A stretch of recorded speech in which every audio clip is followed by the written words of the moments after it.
Bien, buenas tardes. Daros las gracias en primer lugar por estar aquí con el día que hace, efectivamente. Pensé que iba a llegar bastante más tarde porque hay incluso cola y alguna coche averiado ya que interrumpe el tráfico. Por tanto, agradezco que estéis aquí. En segundo lugar, hoy es el día contra la violencia de género y es un tema que en los centros escolares se trabaja y cada vez más. Ahora os comentaré al final que estamos haciendo una intervención precisamente de supervisión de la atención a la diversidad en los centros escolares, y ayer en Archidona, en el centro que estamos haciendo, había ayer antes de ayer, pues una acción muy cooperativa entre profesores y alumnos sobre este tema, ¿no? Carteles y alguna charla que se iba a hacer, algún trabajo. Entonces, desde aquí también recordar que un tema tan socialmente repudiable y condenable, y al mismo tiempo, justamente desde la escuela, que sepáis que es un tema que se trabaja y cada vez más, puesto que, desgraciadamente, la encuesta que ha salido hoy de Europa, lo habéis escuchado, de que una parte de la población, casi el 27%, si no recuerdo mal, justifica todavía la agresión sexual a una mujer. Os daréis cuenta de que en los institutos una porción sorprendentemente grande, aunque no mayoritaria, de los adolescentes piensan cosas parecidas y justifican el maltrato y justifican el control psicológico de su pareja, etcétera, etcétera. De manera que el trabajo que hay que hacer ahí es inmenso. Después de 40 años de democracia nos encontramos con estas contradicciones, que las generaciones más jóvenes muestran conductas increíblemente todavía de esta naturaleza, ¿no? Bien, por tanto, esas dos cuestiones previas. La conferencia de hoy yo voy a tratar de ser muy a pie de tierra, con mi experiencia personal, también, lógicamente, con una base teórica de lo que quiero comentaros. Lo primero que os vais a encontrar a la hora de entrar en un instituto es que si el centro funciona relativamente bien, os van a entregar un plan de acogida, que algunos tienen hecho. Plan de acogida significa que os dan los horarios, os dan unos planos del centro, os presentarán, lógicamente, en el claustro, incluso os darán una serie de guías de trabajo para que consultéis toda la documentación que el centro tiene, el proyecto de centro fundamentalmente y la programación del departamento en el que vais a estar inmersos. Eso, si el centro funciona bien, pues tiene un plan de acogida para el nuevo profesorado. Independientemente de que entréis de interino o directamente como funcionario de carrera, cuando saquéis las oposiciones, esa va a ser vuestra primera entrada, ¿no? Vuestra primera, situación de acogida va a ser esa, ¿no? La que el equipo directivo os traslade para haceros sentir relativamente cómodos y cómodas en un centro en el que llegaréis y no conoceréis a nadie, claro. Excepto que alguno de la promoción coincida que también está allí con vosotros y mira, ya sois los dos juntitos, ¿no? Para defenderos ante la posible inclemencia del entorno, ¿no? Bueno, eso es lo que debería de ocurrir, pero no siempre ocurre. Muchas veces llegáis allí, os dan el horario y a lo mejor no mucho más. Y estáis todo el día preguntando dónde está la clase de segundo de la ESO, la de primer bachillerato, dónde está el laboratorio, porque claro, no hay un buen diseño de plan de acogida. Aunque, repito, cada día los centros lo hacen más. Bueno, la segunda cosa que os vais a encontrar es con el alumnado que vais a tener delante. El alumnado es muy variopinto. Desde el alumnado de la Málaga interior, que es igual que cualquier provincia que tenga interior, os daréis cuenta, si os movéis más de un centro, que no es igual la Andalucía profunda o la Andalucía interior que la costa en absoluto, ni que las grandes capitales, y a su vez en las grandes capitales nos daréis cuenta que no es lo mismo un centro de una zona relativamente con un nivel económico medio o tal, de una que no lo sea. O sea que eso ya es así. Justamente esto influye mucho a la hora de que la programación real de clase sea muy distinta, cosa que todavía una parte del profesorado no acaba de hacer. Es lo que se llama contextualizar las programaciones. Si tú tienes un aula real con alumnos reales, no tienes el aula perfecta, idealista, que los libros de Santillana, de Anaya, de Edelvive y tal y igual, te dicen en su programación.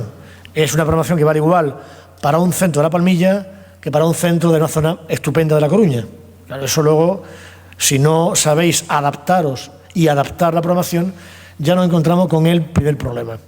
Eso es lo que el inspector va a preguntar, por cierto, si va una vez a vuestro aula. Bueno, ahí es una serie de preguntas que lógicamente todos vaya a preguntar, porque es lo que cuando uno habla con los profesores en prácticas o que acaban de llegar a un sistema educativo se preguntan, ¿no? Es decir, todo ese conjunto de preguntas respecto a lo que tienes delante. Y algunas de ellas, la respuesta está muy clara. ¿Os van a medir vuestro carácter? Bueno, el primer día. Y continuamente hasta que se rindan.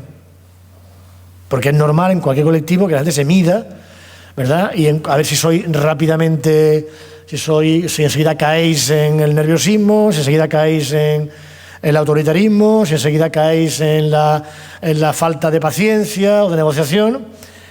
Y bueno, eso os van a medir. Eso es una regla de oro. Y os van a medir si a la media hora sois incapaces de controlar una clase y tenéis que llamar a la jefa de estudio, al director, para que ponga orden. En ese momento habéis muerto como autoridad educativa, porque ya os han pillado el truco, ¿verdad? De que enseguida se pone nervioso y es incapaz de controlar la clase. Con esto quiero decir lo siguiente. Hay una parte hoy en día objetiva de la profesión docente que tiene que ver con el carácter que tengáis. Es así. Es decir, la situación de una clase es la de un líder que negocia. Y lo del líder es irrenunciable, pero lo de negociar también es irrenunciable en la sociedad de hoy. Pasa lo mismo al mismo nivel que la inspección con el profesorado.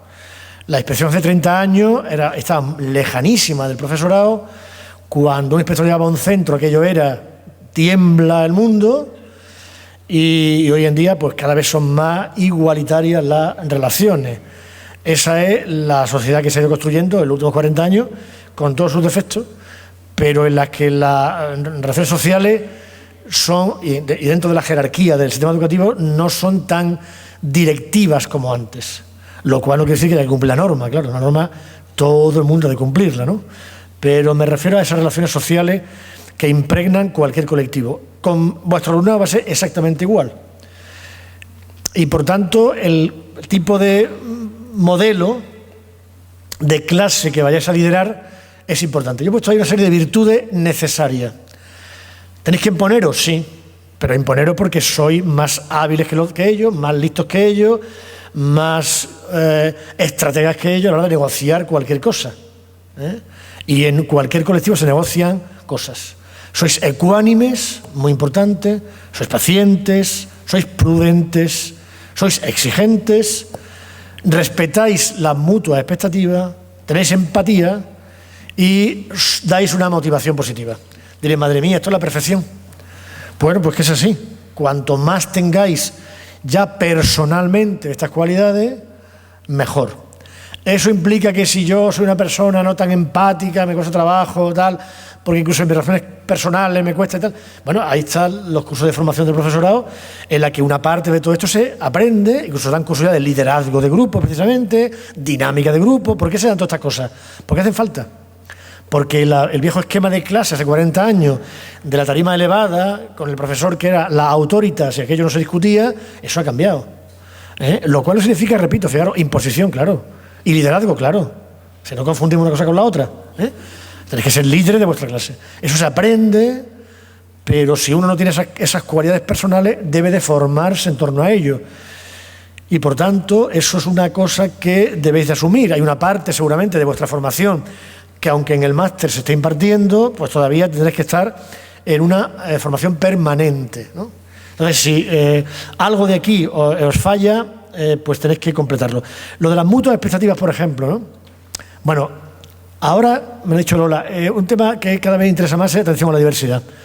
Efectivamente, la intervención A1, o sea, la primera y prioridad de la inspección este año es supervisar las medidas de atención a la diversidad que hacen los centros. ¿Por qué? Porque es uno de las debilidades del sistema educativo. Todos los informes internacionales y nacionales nos dicen que una de las debilidades, hay varias, una es la falta de respuesta real, eficaz a la atención a la diversidad. Y la atención a la diversidad, curiosamente, intracentro, dentro de los mismos centros. Es un tema que a veces preocupa más, porque tiene que ver con la mejora de los resultados escolares, tiene que ver con la inclusión social, tiene que ver con que bajen las bolsas de abandono escolar y titulaciones bajas, como sabéis, a nivel europeo, etcétera, etcétera. Luego tiene muchos frentes, ¿no?, esa atención a la diversidad. Bueno, una de las cuestiones básicas que se asesora al profesorado de atención a la diversidad es que la autoestima del alumnado es clave para lograr que una parte importante de los que están ahí como posibles fracasados en el sistema educativo puedan dejar de serlo. Hay muchos niños que llevan suspendido toda la vida, desde primaria ya, suspenso, suspenso, pendiente, suspenso, repite. Es decir, está en el nivel de baja autoestima y bajo autoconcepto que hay que trabajarlo mucho. Entonces, yo voy a decir anécdotas que me han pasado a mí. Yo entré en una clase de cuarto de diversificación, que ya no existe, ahora son los PEMAR, que han pasado, luego veremos algo muy rápidamente, ¿no?, de la legislación actual. Entré en una clase de cuarto de diversificación y ya nada más que entrar me dice la docente que estaba allí, yo con esto no podía hacer mucho, porque usted comprenderá que son bastante malos, o sea, esto delante del alumnado.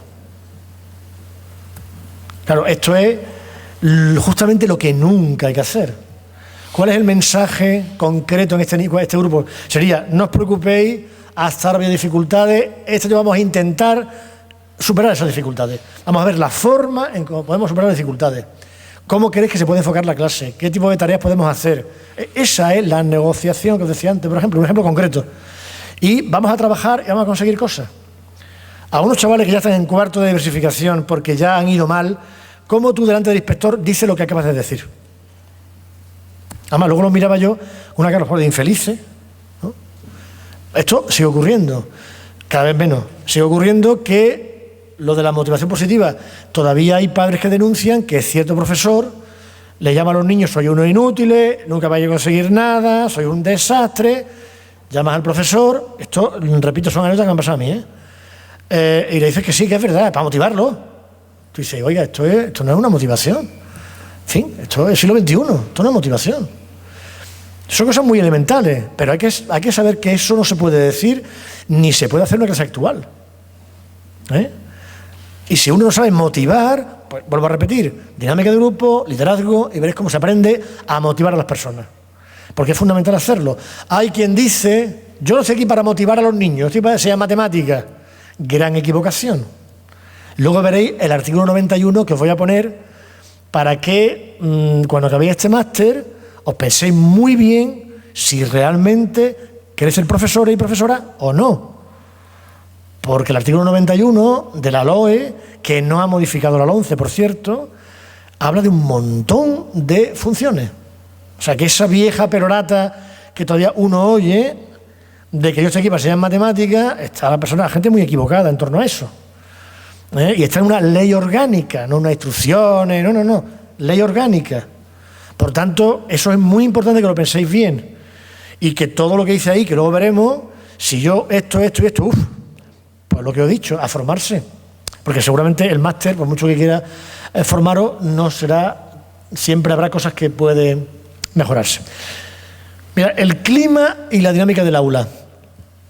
Esto es clave. ¿Por qué? Porque ahí hay relaciones interpersonales, como decía antes. Ahí tendréis que ver los líderes negativos del grupo, que os traen a maltraer, los 2 o 3 que al final de la clase nunca preguntan, nunca se interesan por nada y tampoco nadie se interesa por ello. Cuando entramos en clase, una cosa que observamos es esta, por ejemplo.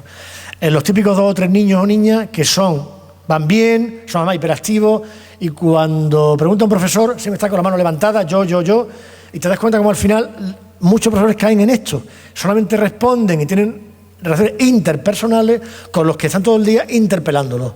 Luego hay una mayoría que de vez en cuando le cae algo y siempre, de verdad os lo digo, hay 3 o 4 infelices atrás que nadie se acuerda de que están allí. Nadie. A ver si algún día cuando estéis dando clases os pensáis en esto. Porque se lo digo al profesorado, ¿tú te das cuenta que hay 3 o 4 al final que no las has interpelado para nada? Pero no tú, ni el siguiente, ni el siguiente. Son los pobres. Y además no molestan, O sea, no es que... Porque el que molesta todavía también interpela porque molesta. Cállate, estate quieto. Pero estos 3 o 4, es decir, que la clase es muy compleja. Hay eso, los hiperactivos, los que molestan, los que no hacen nada, y luego están los pobres que no hacen caso a nadie. Luego, eso hay que conocerlo muy bien. Ahora, cuando hagáis las prácticas, cuando saquéis las oposiciones, veréis que una de las hojas que les pedimos a los profesores en práctica es que nos haga una radiografía detallada de la clase que tienen delante. Porque ahí se ve su capacidad pedagógica. ¿Cuántos tiene de educativas especiales? ¿Cuántos tiene con adaptación curricular? ¿Cuántas significativas, cuántas no? ¿En qué materia? ¿A qué nivel? ¿Con qué recursos? ¿Cuántos tienen problemas de convivencia? ¿Cuántos problemas de asentismo? ¿Cuántos? Claro. Es que eso hay que conocerlo muy bien para saber cuál es la dinámica del aula que tienes. Necesidades, recursos, porque a lo mejor hay 3 o 4 que el recurso va a ser distinto. O tienes que saber que va a la PT o al PT tantas veces a la semana. Y tienes que saber qué hace con el PT o con la PT. Y a lo mejor solo tiene adaptación curricular en unas cuantas materias. Y saber si es significativa o no. Nos encontramos muchas veces que le preguntan a algunos profesores todo esto y no saben. Entonces, bueno, ¿cómo no puedes saber todas estas cosas? Son datos esenciales, vuelvo al comienzo, de la clase real que tienes delante. No la teórica, ¿verdad? Que vale para que plantee, digamos, los libros de texto, ¿no? Bueno, luego dice ahí una cosa, pero la objetividad y sentido de la justicia. Mirad, cuando se hacen encuestas a estudiantes de secundaria, que yo recuerde, de primaria no estoy seguro, la primera, lo puse antes, la primera o la segunda de las virtudes que aman en un profesor es que sean ecuánimes y justos. Creo que en 4º o 5º lugar es que sepa mucho. O sea, que fijaros lo que percibe el que está allí, la ecuanimidad en las decisiones. Y luego hay otra cosa que pone allí, ¿verdad? Que pongo, cada miembro aporta sus particularidades, ¿no? Marco de referencia, cuidad con lo que decís. Por ejemplo, criticar a un compañero o al equipo directivo en clase. Se hace. Eso es demoledor. Ahí está el claustro para decir lo que hay que decir. El tedio, la rutina, la desconformidad, la crítica al compañero, en fin. Eso, cuidarlo muy bien porque ocurre también. Un día estáis cabreados con alguna decisión y llegáis a la clase y lo soltáis. Pues no puede ser. La prudencia, ¿verdad? Lo dije antes. Y es verdad que seguramente habrá ocasiones que no estés de acuerdo con lo que es la decisión del departamento o del claustro o de una excursión escolar que tenéis que ir o no ir o una clase anterior que venís realmente molestos y enfadados. Pero ahí está el control, el autocontrol que hay que tener. El currículum influye en el clima del aula. Hay una frase de un pedagogo, no recuerdo cuál era ahora, que dice que el currículum también engendra violencia. ¿En qué sentido? Esta frase dicha así. Dice, madre mía, esto, a ver, ¿qué significa esto? Hombre, que hay alumnos ya tan descolgados en el sistema educativo que es que no se enteran prácticamente de nada de lo que estoy diciendo allí. Ya lo veréis. Que hay alumnos que tienen ya un atraso por asentismo, porque sus familias son desestructuradas, porque además en su familia no hay la valoración de la cultura como algo importante o la educación importante. Eso es la deprivación sociocultural. Por tanto, vaya a ver que en ese caso ese alumno está tan aburrido permanentemente que lo único que hace es dar el follón. Bueno, pues hay que buscar soluciones. Hay que buscar soluciones. Veréis en la norma que dice que después de la evaluación inicial se adaptan las programaciones. Ahora, en esta intervención que he dicho antes, lo estamos preguntando. En primer lugar, ¿qué tipo de evaluación inicial han puesto? Y yo os puedo decir que la regla general es que se siguen poniendo evaluaciones de contenido memorístico. Da igual que venga el espacio educativo europeo, que venga la LONCE, que venga la LOE. Yo sigo con mi rutina R que R como hace 40 años. También lo quiero decir. Hay una parte del profesorado que está en una cárcel cultural. No cambia por mucho que se le diga. Hay una parte a su vez de esa parte que es por inseguridad, por miedo. Y si hago esto, Dios mío, no me sale bien y la puedo liar. Y hay otra parte que es puramente por comodidad, sencillamente. Porque, claro, trabajarse una programación adaptada a varios grupos, eso hay que trabajar un poquito. Hay que buscarse materiales, hay que entrar en internet, hay que seleccionar las cosas, hay que hablar con los compañeros, en fin, claro. ¿No? Eso, en fin, requiere tiempo. Los apuntes toda la vida, manchados de aceite, y también lo hemos visto, Y además, en algún caso, como otro que os voy a contar, sangrante, porque era mi asignatura. Entré en Ciencias Naturales de tercero. Hombre, que habrá... ¿Cuántos biólogos hay aquí? Biólogos, biólogas, unos cuantos hay. Bueno, no mucho. Bueno, claro, cada uno está enamorado de esa asignatura. La biología, además, es una materia en la que hoy en día cada día hay noticias en televisión sobre 1000 cosas. Desde posible vida extraterrestre en Europa o en Titán hasta el último gen que se ha encontrado que explica no sé qué historia. Todos los días hay algo de biología que cada vez más es parte de la cultura que hay que saber interpretar como adultos ya. O sea que es una asignatura que además tiene en la consideración que también se han hecho las encuestas al alumnado de preferencia, ya tiene una predisposición positiva al alumnado hacia ella. No es como la lengua y las matemáticas, que no la tienen. Hay que reconocerlo. O sea, la predisposición innata, prejuiciosa del alumnado con las matemáticas, que son instrumentales, no es precisamente favorable. Pero hacia la biología sí. Bueno, ¿qué ve el inspector en una clase que se quedó con los palos del sombrajo? Pues cogió el señor profesor, sentado todo el rato en su clase, y le dijo al alumno, fulanito, ¿qué tal? Empieza a leer. La célula es bla, bla, bla, bla, bla, bla. ¿Os había enterado? Sí, continúa, la mitocondria. Esa fue la clase. No hay derecho. O sea, esto ya no hay derecho. Esto lo han visto en mi ojito. Bueno, esto no puede ser. Claro, la bronca que le di, como podéis suponer, fue supina. Es decir, hoy en día eso no se puede permitir. Eso no es una clase. Una clase requiere varios momentos, varias actividades, varios recursos distintos, motivación, trabajo individual, trabajo en grupo. Eso es una clase hoy en día, siglo XXI. Tecnología, uso de tecnología. Bueno. ¿Cuál es el problema? Aparte de él, vamos a salir un poco más, ¿no? Que el marco social y cultural ha cambiado radicalmente. He puesto ahí algunas cositas de estas que he encontrado en la red que indica esto, ¿no? Los adolescentes ya, bueno, ya sabéis, los que tenéis hermanos pequeños o sobrinos pequeños o incluso hijos pequeños algunos ya, ves cómo manejan con 3 o 4 años la tablet como si fuera aquello, ¿verdad? Y los joystick y tal, de una forma increíble. Esta es la realidad.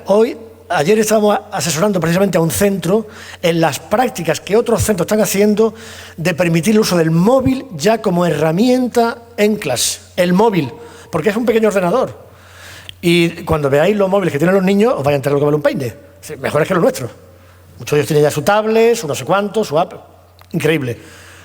De manera que se pueden utilizar. Ya hay centros utilizándolo. Y eso abre una perspectiva inmensa de trabajo. Inmensa, porque tiene al momento lo que sea.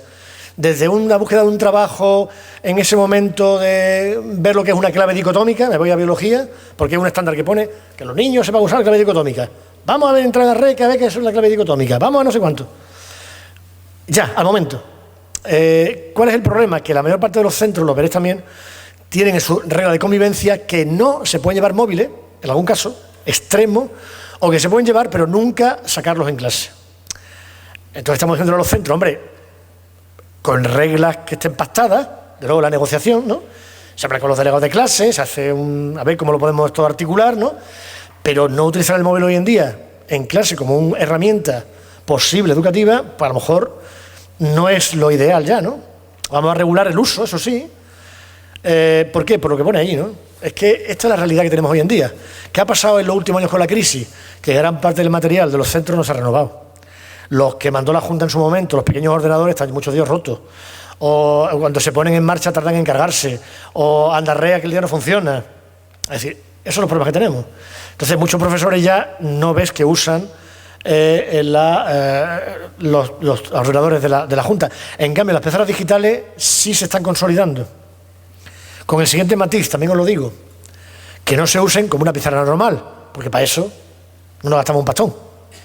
Bueno, supone que la pizarra digital, ahora tú subes un vídeo, ahora quitas el vídeo, ahora pones un trabajo interactivo, sale el niño a la pizarra a hacer el trabajo interactivo, ahora quitas eso, ahora pones una pequeña tarea para que hagas en grupo y te respondan, ahora quitas eso y pones... Claro, eso es la pizarra digital. Si no, para estar allí, de hecho una de las preguntas que nos hace la Inspección General cuando entramos en clase es ¿cómo se usa la pizarra digital? Como una pizarra normal. Pues vaya gasto que hemos hecho, ¿no? Os digo pincelada de todo lo que vaya a tener que ir aprendiendo. También el CEP da curso, por cierto, de uso, lógicamente, de las pizarras digitales, porque son muy importantes y en la mayor parte de los centros, casi todas las aulas los tienen ya. Ya lo veréis. Porque si no la compra la consejería, la ha comprado el AMPA. Y si no, Anaya, con los libros se lo ha dado. Y si no, Santillana. Y si no, no sé qué. Y si no... O sea, es raro un centro que tenga ya una gran parte de sus aulas con la pizarra digital. Luego hay que utilizarla. Eso es un medio que ya no vaya a poder, digamos, no negaros a él, ¿no? Bueno, ahí he puesto la nueva tecnología, luego el papel nuevo de la escuela. Esto es un tema clave que tiene que ver con lo que también os comenté al principio de yo vengo aquí a enseñar matemáticas. Hay ¿quiénes son matemáticos aquí? ¿Conocéis las páginas de este hombre, Kant, no? Supongo, no sé qué, Kant, que explica lo que te dé la gana en Internet. Bueno, hay unas páginas de matemáticas formidables, no os podéis imaginar, de varios. De cualquier cosa que tú quieras hacer, está en y te lo explican estupendamente, una vez y otra vez, de una manera y de otra. Quiero decir, la vieja idea del autoritas que se llamaba al principio, hombre que transmite, hombre o mujer, hombre fundamentalmente en aquel tiempo, que transmite la sabiduría a los pupilos, eso se ha acabado. Hay profesorado que le cuesta mucho resituarse en este papel. Cuidado, y es comprensible. Es comprensible. Lo que le decimos a este profesorado más mayor es, sí, pero tiene usted que avanzar en la otra dirección. A su vez también depende de la edad. Gente con 50 y pico años dice, yo ya me quedan 3 para jubilarme. ¿Qué vamos a hacer, no? Y a lo mejor con que haga 4, en fin. Pero hay gente con 40 que le quedan 20 de profesión, como mínimo. Por tanto, lo que decimos a los equipos directivos y al profesorado cuando entramos en clase, tú no puedes decir que contigo no va esto. No va lo de las competencias, no va la nueva tecnología, no va distintos momentos en una clase y todo tipo de trabajo y de recursos, lo que he comentado ya. Tú no puedes decir que contigo no va con esto, ¿de acuerdo? Por lo tanto, ahora que estáis todavía en la fase de me voy a pensar si soy docente, pues todo esto tenéis que asumirlo e interiorizarlo. Ya no sois en absoluto la fuente fundamental de información y de autoridad de información. Sois la máxima autoridad pedagógica, que es distinto. Porque Internet no hace pedagogía. Internet da mucha información. Pero el que dice cómo usar la información, cómo seleccionarla, cómo integrarla, cómo hacer un buen trabajo, cómo trabajar en equipo, eres tú. Cuidado, eres tú. Tú sigues siendo la autoridad pedagógica, pero no la fuente única de información, porque eso ya no es así. Porque además Wikipedia te lo dice mejor que tú. Y además, venga tecla, venga página, venga, lo que te dé la gana. Eso ya, de verdad, si no asumís eso de principio ya os va a costar mucho trabajo. Porque vais a creer que vuestro trabajo no es válido. Y no es así. Al contrario, trabajar de otra manera, como estoy planteando, es realmente difícil. Porque requiere, lo que he dicho antes, requiere buscar recursos, momentos, métodos para hacerlo bien, ¿no? Bueno, estas son las críticas que hay. ¿No? ¿Qué interesa a los jóvenes? ¿No? Pues ponemos un poco así el tal, y a ver si con el televisor, ¿no? Bueno, todo esto requiere formación, finalmente. Esto es lo que estoy diciendo aquí ahora, formación. La formación va a ser continua, toda la vida. El informe TALIS, los dos que se han hecho hasta ahora, dice cosas parecidas. Porque cuando luego se pregunta al profesorado, el profesorado en general es sensato, es decir, es autoconsciente de sus limitaciones. Fijaros, un 35% quiere incrementar su formación en metodología, recursos y atención a la diversidad. O sea, es consciente de que son problemas, de que ahí tiene lagunas, de que no sabe cómo hacer bien las cosas. Lo cual ya es un paso importante. El 23% en nuevas tecnologías y el 18% en estrategia de fomento de la convivencia. De fomento de la convivencia. Que no es lo mismo de estar todavía poniendo parte. Como si hay un profesor que enseguida pone nervioso, que enseguida parte y tal, ya seréis el de los partes.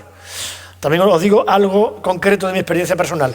Hemos ido a centro, de hecho una de las cosas que miramos también ahora es absentismo escolar, abandono escolar y problemas de convivencia. Sabéis que hay dos tipos de problemas de convivencia, los muy graves y los graves y los leves, ¿no? Los graves, los muy graves han de grabarse en Séneca y le decimos además al profesor que por lo menos los muy graves, los graves, ¿no? Porque si no, no tenemos estadísticas comparativas. Hay centros muy puntillosos y centros que no graban casi nada. Claro, luego eso no da estadísticas reales, ¿no? De cómo están realmente cada centro respecto a la media andaluza. Salen muchísimos datos ya en Séneca que nos da la Inspección General y la Consejería de los Inspectores, que no os podéis imaginar la cantidad de datos que salen hoy en día ya. Le damos una tecla de Séneca y nos sale todo. Hemos ido a los centros ahora, atención a la diversidad, con todo el listado de alumnos, uno por uno personalizado, de quién repetía, con cuántas materias tiene pendiente, en cuál no sé cuánto, si está no sé dónde. O sea que todo se graba, eso sí se graba, pero la convivencia todavía es cierta cosa de los centros a no grabar lo que deben de grabar. Bien.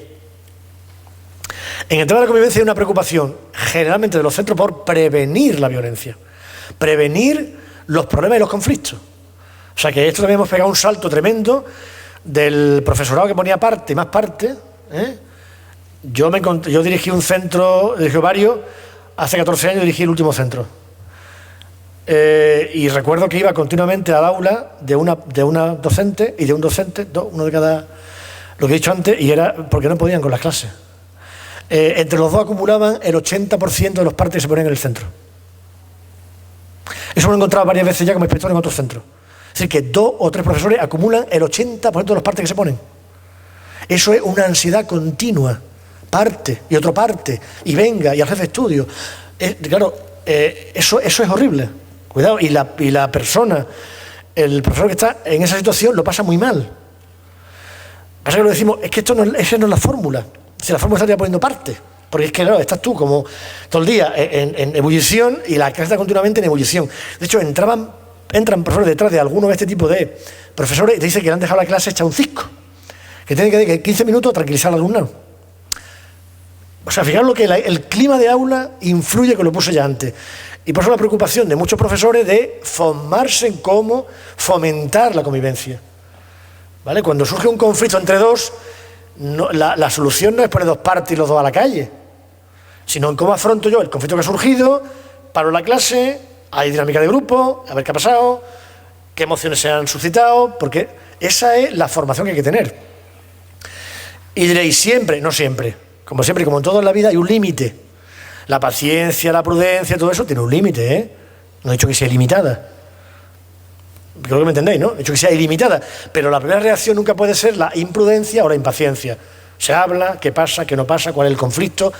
Tenemos también el tutor, tutora. Seréis muchas veces tutor o tutora vosotros. Tendréis 1 hora de tutoría en clase justamente para tratar todos estos problemas. Y veréis que, de acuerdo con la orientación del centro, el orientador o la orientadora, habrá un programa de orientación y atención tutorial, que se llama así, el POAT, que os dará un conjunto de temas y de estrategias de trabajo en clase para todo esto, para prevenir.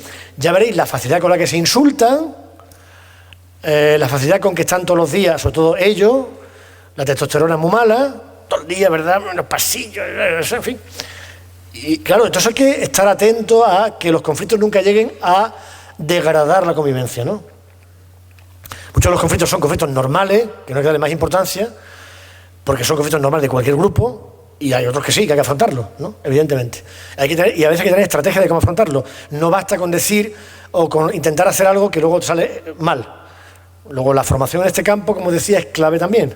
Y de hecho preguntamos al profesorado y al equipo directivo cuáles son las medidas preventivas del tema de la convivencia. Y uno de los temas precisamente, vuelvo al principio, es todo el tema de igualdad de género. Veréis como todavía, y diréis, esto es imposible, pues sí, es real, como la vida misma. También os lo cuento porque es anecdótico. En algún centro de la Málaga interior, y no creo que haya cambiado mucho, porque los datos que nos llegan cuando compartimos en los equipos cosas son parecidos, todavía es muy normal que él haya dejado ya los estudios en 4º de la ESO, esté con la moto dando vueltas por la puerta del instituto, perfil típico, ya lo veréis, y ella aún sigue estudiando, porque las chicas estudian más, llegan más lejos, consiguen mejores notas y mejores medias, pues no lo sabéis. Luego está el techo de cristal de la universidad, en que ya catedrática es muy poca, y rectora en Málaga hemos tenido una, por tanto ha cubierto para a lo mejor un siglo entero ya la media. Pero eso es lo que pasa con las mujeres, un tema que sigue siendo muy importante estudiar, porque con todo lo que estoy diciendo de que estudian más, sacan mejores notas, sacan mejores medias, sin embargo luego ocurre lo que ocurre. Bien, pues todavía cuando van de viaje de estudio en 4º de la ESO, él le dice que no pueden ir solas al viaje de estudio y ellas aceptan no ir. Todavía ocurre eso, y no creáis que es una cosa así pequeñita, O sea, hay un control tremendo que todavía se acepta. Luego, dentro de este campo de la convivencia, y la humillación y los motes, todo esto, y lo veréis como esto lo vais a encontrar como permanentemente. Seguramente ha ocurrido siempre, siempre ha ocurrido. ¿Qué es lo que pasa ahora? Como tantas cosas, tantas cuestiones sociales, que cada vez hay más conciencia social, hay más conciencia de mis derechos como persona, de no aceptar lo que no es aceptable. Hay más denuncias y parece que hay más. No hay más. Yo creo que lo que sale es todo mucho más a flote, afortunadamente, y hay más conciencia colectiva de que eso no puede ser, no solamente individual, sino colectiva. Uno de los trabajos que tenemos más este año los inspectores, y el año pasado, hace 2 años y este año más, va aumentando, es algo que también está socialmente muy en primera línea, que es el llamado acoso escolar. Yo tengo abierto ya, bueno, yo no, me han abierto los centros 3 protocolos de acoso escolar. Solamente yo, un inspector. Hay unos protocolos ya hechos, de inicio del procedimiento, todo el seguimiento y final para ver qué ha pasado ahí. Y ya sabéis que incluso hay un teléfono ya que se ha puesto igual a disposición de las posibles víctimas y que en muy pocas semanas que lleva ya hay 600 o 900 denuncias. O sea, otro tema también que os va a pillar muy cercano como profesores o como tutores y que hay que estar encima, hay que estar atento a que pueda haber cualquier tipo de humillación, maltrato, incluso a veces sí, muy fino, porque precisamente uno de los problemas del acoso escolar es que una minoría de ese acoso escolar es invisible a los adultos. Ese es el gran problema, precisamente. De ahí que se abra ese protocolo de acoso, porque desde ahora están todos pendientes en los cambios de clase, en los recreos, en tal, entradas y salidas. De pronto vamos a estar un montón de ojos viendo qué pasa. Porque no es fácil ver que pasa uno y te pisa la mochila, pasa otro y te escupe en la mochila, pasa otro y dice que te quita el bocadillo, pasa otro y te coge un libro y te rompe un montón de páginas del libro. Eso no se ve. Y es un día, otro día, y el chaval o chavala que sufre eso, al final hay bastantes depresiones, hay bastantes bajas, o sea que es un tema muy serio. También os doy un matiz, está viendo ahora, como todo, cuando se hincha los medios de comunicación, está viendo mucho ruido y no todas las nueces que son, para acotar el problema. Hay muchas veces que no es acoso, es verdad que puede haber un tipo de acoso, pero no es acoso. El acoso está muy definido, lo que es acoso escolar, ¿vale? Bueno, es un campo de delito nuevo. Esto el otro año no lo he dicho, por ejemplo, este año lo digo ya porque socialmente es muy importante. Hay un observatorio en Andalucía, hay otro observatorio en el Ministerio y hay un teléfono, como sabéis, de denuncia. Y es un tema que cada vez preocupa más, el tema del acoso escolar. Bueno, esto ya lo he dicho, el tema de la inercia cultural. Seguimos trabajando como si aquí no hubieran pasado leyes orgánicas una detrás de otra, como si no se hubiera construido el espacio educativo europeo que nos marca una parte importante de lo que estamos haciendo, es común a todos los países de Europa. O sea, lo de las competencias clave no es un capricho de un ministro, ni de este ni del anterior. Está en el espacio educativo europeo y en todo están definidas competencias muy parecidas. Puede ser 7, 8 o 9, depende de los países. Aquí eran 8, al 11 lo ha unido en 7, pero lo que es la idea básica de lo que son competencias, o sea, saber hacer, saber estar, saber aplicar, eso es común a todo el espacio educativo europeo. Distinto es, cuidado, la estructura del sistema, la visión ideológica del papel de la educación, eso es otro cantar. Pero lo que es el tema de las competencias clave, como hay que trabajar en clase y tal, eso es común a gran parte de los países europeos. Francia lleva también en reforma 10 años, por lo mismo, O sea, no solamente nosotros, La diferencia con nosotros es que no hemos encontrado un punto de equilibrio para que una ley dure más tiempo de un periodo parlamentario. Ese es uno de los defectos, en todo caso, de España, lo que le da, ¿no? Bueno. Bien, aquí ya entro justamente en lo que estaba diciendo del tema de la LOMCE y tal, ¿no? Hay críticas, como sabéis, de que hasta qué punto la LOMCE, por ejemplo, es un modelo que está excesivamente subordinado al sistema económico, al modelo económico, a lo que piden el sistema económico. Bueno, esto ya aquí vamos a entrar en su valoración, yo lo planteo como un tema que efectivamente es importante. Hasta qué punto se prima excesivamente la competitividad y la eficacia en la cooperación. Aquí vuelvo a mi alma de biólogo. La evolución ha sido debida a la evolución humana por las dos cosas. Porque hemos entrado en competitividad y en cooperación. No se puede olvidar una sin la otra. Y hemos cooperado mucho. Sin la cooperación no estaríamos aquí. De manera que todo ponerlo en la balanza, en la competitividad, en el trabajo individual, en no sé cuánto y no sé qué, es un problema. De hecho, estamos teniendo problemas en algunos institutos, en algunos colegios, con la presión de los padres hacia las profesoras de infantil. Los niños ya en 4 años con un máster y saben leer y escribir en inglés y en chino. Claro, ha habido denuncias y llegamos allí y decimos, pero si lo están haciendo bien los profesores, es que no sé cuántos ya aprenden a leer, pero es que esto no está en el currículum. Currículum infantil es socialización, autonomía personal, el juego como referente de enriquecimiento. Eso es infantil. Al final, o sea, los 5 añitos pone que se pueden dar primeras nociones de... Pero claro, hay una presión. Ahí se ve todo esto, como socialmente ha calado la competitividad y mi niño ya de muy chico ya... Vamos, esto es otro problema. Que os vaya a encontrar menos en secundaria, pero que en infantil se está dando.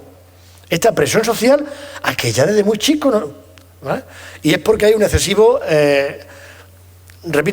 carga en el cariz de la competitividad, que es evidente que hay una parte del trabajo educativo que es individual, eso está claro, pero hay otra parte que es cooperativo. De hecho, no es, curiosamente, muchas de las grandes multinacionales, cuando contratan personal, quieren gente que sea líder de trabajo en grupo. O sea, que tampoco se puede esgrimir eso como una razón del sistema económico. No todas comparten esos valores. Muchas que sí, pero muchas que no. O sea que... Y tenemos experiencia, y lo ponemos también como ejemplo, de que se ha contratado como jefe de personal a un licenciado en Filosofía y Letras. Digo, ¿cómo es posible? Pues por este motivo, porque tiene un perfil de liderazgo, de capacidad de negociación, de trabajo en equipo, de ser capacidad de sintetizar posiciones. Luego, entonces, eso hay que tenerlo en cuenta también, ¿no? Bueno, en la escuela eso todavía está muy verde. El trabajo cooperativo es casi inexistente. Se va avanzando, pero cuesta. El tema del orden ya lo he comentado. Libro de texto. Vamos a ver, os vais a encontrar en vuestro devenir como profesores que el libro de texto es muy cómodo, es estupendo, es maravilloso. Todas las actividades están allí, además cada vez más bonito, con más diagramas, con más DVD, con más CD, con todo lo que queráis. Con páginas de luego que te puedes también ir a verla en internet, porque todos tienen ya páginas interactivas, cooperativas, o sea que complementan el currículum del libro de texto. Pero claro, ¿qué es lo que estamos diciendo? Que el libro de texto no es la autoridad pedagógica. Y que el libro de texto es un recurso. De hecho, otra pregunta que hacemos es, aparte del libro de texto, ¿ustedes usan más recursos? No. Malamente. ¿Por qué? Porque hoy en día el libro de texto, decía antes, no puede ser la única autoridad pedagógica. Sabiendo y reconociendo que es muy cómodo, no estamos diciendo que estamos en contra de los libros de texto de la inspección, porque no es verdad. Lo que estamos en contra es que sea la única fuente de trabajo en la clase, cuando hay miles de cosas hoy en día.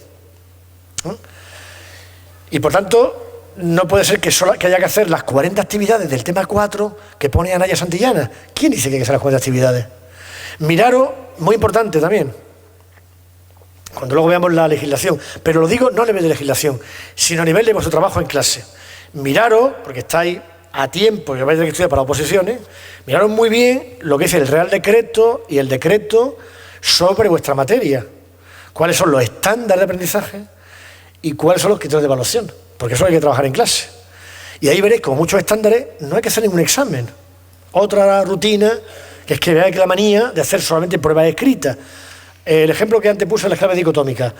Estándar de aprendizaje, que el alumno se va a manejar una clave dicotómica. ¿Hace falta examinar para eso? No. A ver si es verdad que saben manejarla. Les doy clave y a ver si aprenden. A ver si saben construir una clave dicotómica con 20 objetos que les doy, que los dividan en sí, no, hasta llegar al objeto. No hace falta examinar sobre clave dicotómica para comprobar eso. Y veréis un montón de estándares que no hace falta examinar, que la observación del trabajo individual, del trabajo en grupo, es suficiente. O sea que ahí, claro, eso luego hay que tenerlo en vuestra libreta de profesor, o como tiene muchos profesores hoy en día, el IDOCEA, supongo que conoceréis mucho ya, ¿no? El IDOCEA en la tablet, que es verdad que es magnífico, pero claro, hay que darle información para que sea magnífico. ¿Cuántos ítems vas a valorar? ¿Cuántos indicadores? Si tú tienes 3 para todo el curso, no puede ser. Hay que tener unos cuantos más, ¿no? Porque además en todas las materias, en la ESO, hay que valorar la expresión oral, la expresión escrita, la lectura. Luego en todas tiene que estar. No solamente en lengua. Otro caso error. Bueno, ahí estoy diciendo lo que... Bueno, esto es el cambio metodológico que no es el real. Esto no es la aparente innovación. Ahí fijaros que todo lo mismo, que en realidad todo lo mismo de siempre. Clases positivas usando muchos materiales tecnológicos. Pero el fondo es clase expositiva. Ya está. Eso no es lo que estamos diciendo.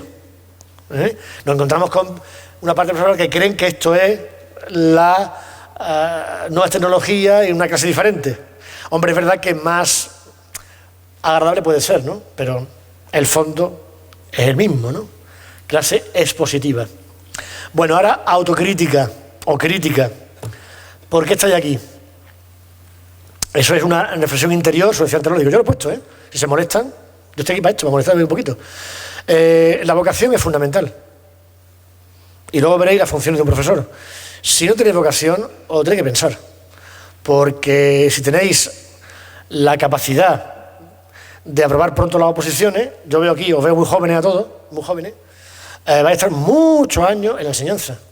Con todo lo que yo estoy diciendo ya que os vais a encontrar, el alumnado, los problemas, el método, atención a la diversidad, la convivencia, hay que aprender, todo lo que digo, madre mía, cuántas cosas hay que saber. Bueno, pues eso hay que tener vocación, por lo menos para decir, no me importa, yo afrontaré esos retos y los voy a afrontar positivamente, porque me gusta esto. Pero si no, pensároslo, porque la profesión tiene lógicamente sus problemas, como toda profesión, no es que tenga ni más ni menos, pero tiene sus problemas, incluso tiene sus enfermedades profesionales. La enfermedad profesional de los docentes es la depresión. Yo no sé, la última, la que se hizo hace unos cuantos años, justamente el perfil del trabajador medio tal, era un docente de 41 años, recuerdo. Depresión o ansiedad. Porque a veces cuesta, claro. Y luego también, si tenéis la mala suerte de tener malas relaciones con vuestro departamento y no os podéis trasladar así como así, eso es muy fastidioso, por no decir otra palabra más castiza. Y eso también ocurre, os puedo contar la anécdota de haber ido a un departamento en el que cuando hablaba uno, otro le decía permanentemente sin vergüenza. Hasta que tuve que pararlo y decirle, ¿usted dónde cree que está? En el bar. La próxima que diga sin vergüenza la expediento. Ya se cayó, claro. Era un compañero, Y otro en que no se hablaban. O sea que hay veces... Y una jefe de estudio venía a denunciar a la directora. Y a la semana la directora denunciaba a la jefe de estudio. Estaban juntas en el equipo. O sea que esto también forma parte de esa relación interpersonal que os dije antes, cuidado. Es decir, que el mundo de la educación tiene todo... Cuidado, en la fábrica pasa igual, o en la universidad, o en la oficina. Pero la diferencia quizá nuestra es que tenemos que estar permanentemente a la fuerza con esa persona. No puedes aislarte. Si tienes un grupo, el segundo A, ¿no? Como aquel famoso libro de hace 30 años, ¿no? De Obreros 4 y Carniceros 3, no me acuerdo, que estuvo de moda, en la que uno entraba, bueno, lo puse al principio, creo, ¿no? Lo puse al principio esto, ¿no? Eso. Dios mío. Cada vez que entro en el segundo A. Hay esto, ¿no? O sea, voy a luchar contra... Claro, eso es horroroso, porque cada vez uno va permanentemente pensando que cada hora que va ese año a esa clase es un tormento. Eso tiene un coste. Y eso hay profesorados que lo pasan así, lo pasan fatal. En parte por lo que he dicho antes, porque por problemas de carácter, por problemas de salud también a veces, por problemas de falta de formación en lo que he comentado, todo esto. Luego la vocación es importante, muchas veces llega a la profesión por eliminación. Me pensaba que en el departamento de la universidad no me han dejado. Eché varios currículos a una empresa, no me han dejado. Los de letras, lo tenía más complicado todavía. Me presenté a policía local y no lo conseguí, porque hay mucho subempleo. Lo que he dicho es real como la vida misma. Hay mucho subempleo. Entonces, muchas veces, bueno, pues voy a esto porque no hay otra. Bueno. Luego, otra cuestión que es siempre difícil es la poca o nula tradición de trabajo en equipo. Esto no lo digo yo, lo dicen los informes PISA y los informes TALIS. Han mejorado, Ha mejorado, repito, todo lo que estoy diciendo ha ido mejorando, Todavía nos queda mucho trabajo. Por ejemplo, es muy normal en Francia, en Alemania, en otros países, otra experiencia de atención a la diversidad que le preguntamos a los profesores. ¿Entra un segundo profesor en tu aula para apoyar y hacer conjuntamente la clase? No, aquí no entra nadie. Va a entrar aquí, entra el inspector y... De hecho, los sindicatos, cuando empezamos a hacer este tipo de intervención hace 6 años, ya montaron en cólera y se quejaron a la consejería. Lo que pasa es que nuestras funciones están en una ley orgánica. Ya se pueden poner quien se quiera poner que son funciones nuestras, ¿no? Por tanto, mire usted, son funciones que están en una ley orgánica, de visitar las aulas y supervisar todo el sistema educativo, todo. Por tanto, pero sí, hubo un más o menos de que entramos en clase, de ¿por qué? Eso ya se ha ido calmando. Pero eso de que entre un compañero, bueno, fíjate, si tuviéramos la tradición, lo que refuerza un compañero a tu perfil docente. Porque alguien de fuera ve lo que tú no ves.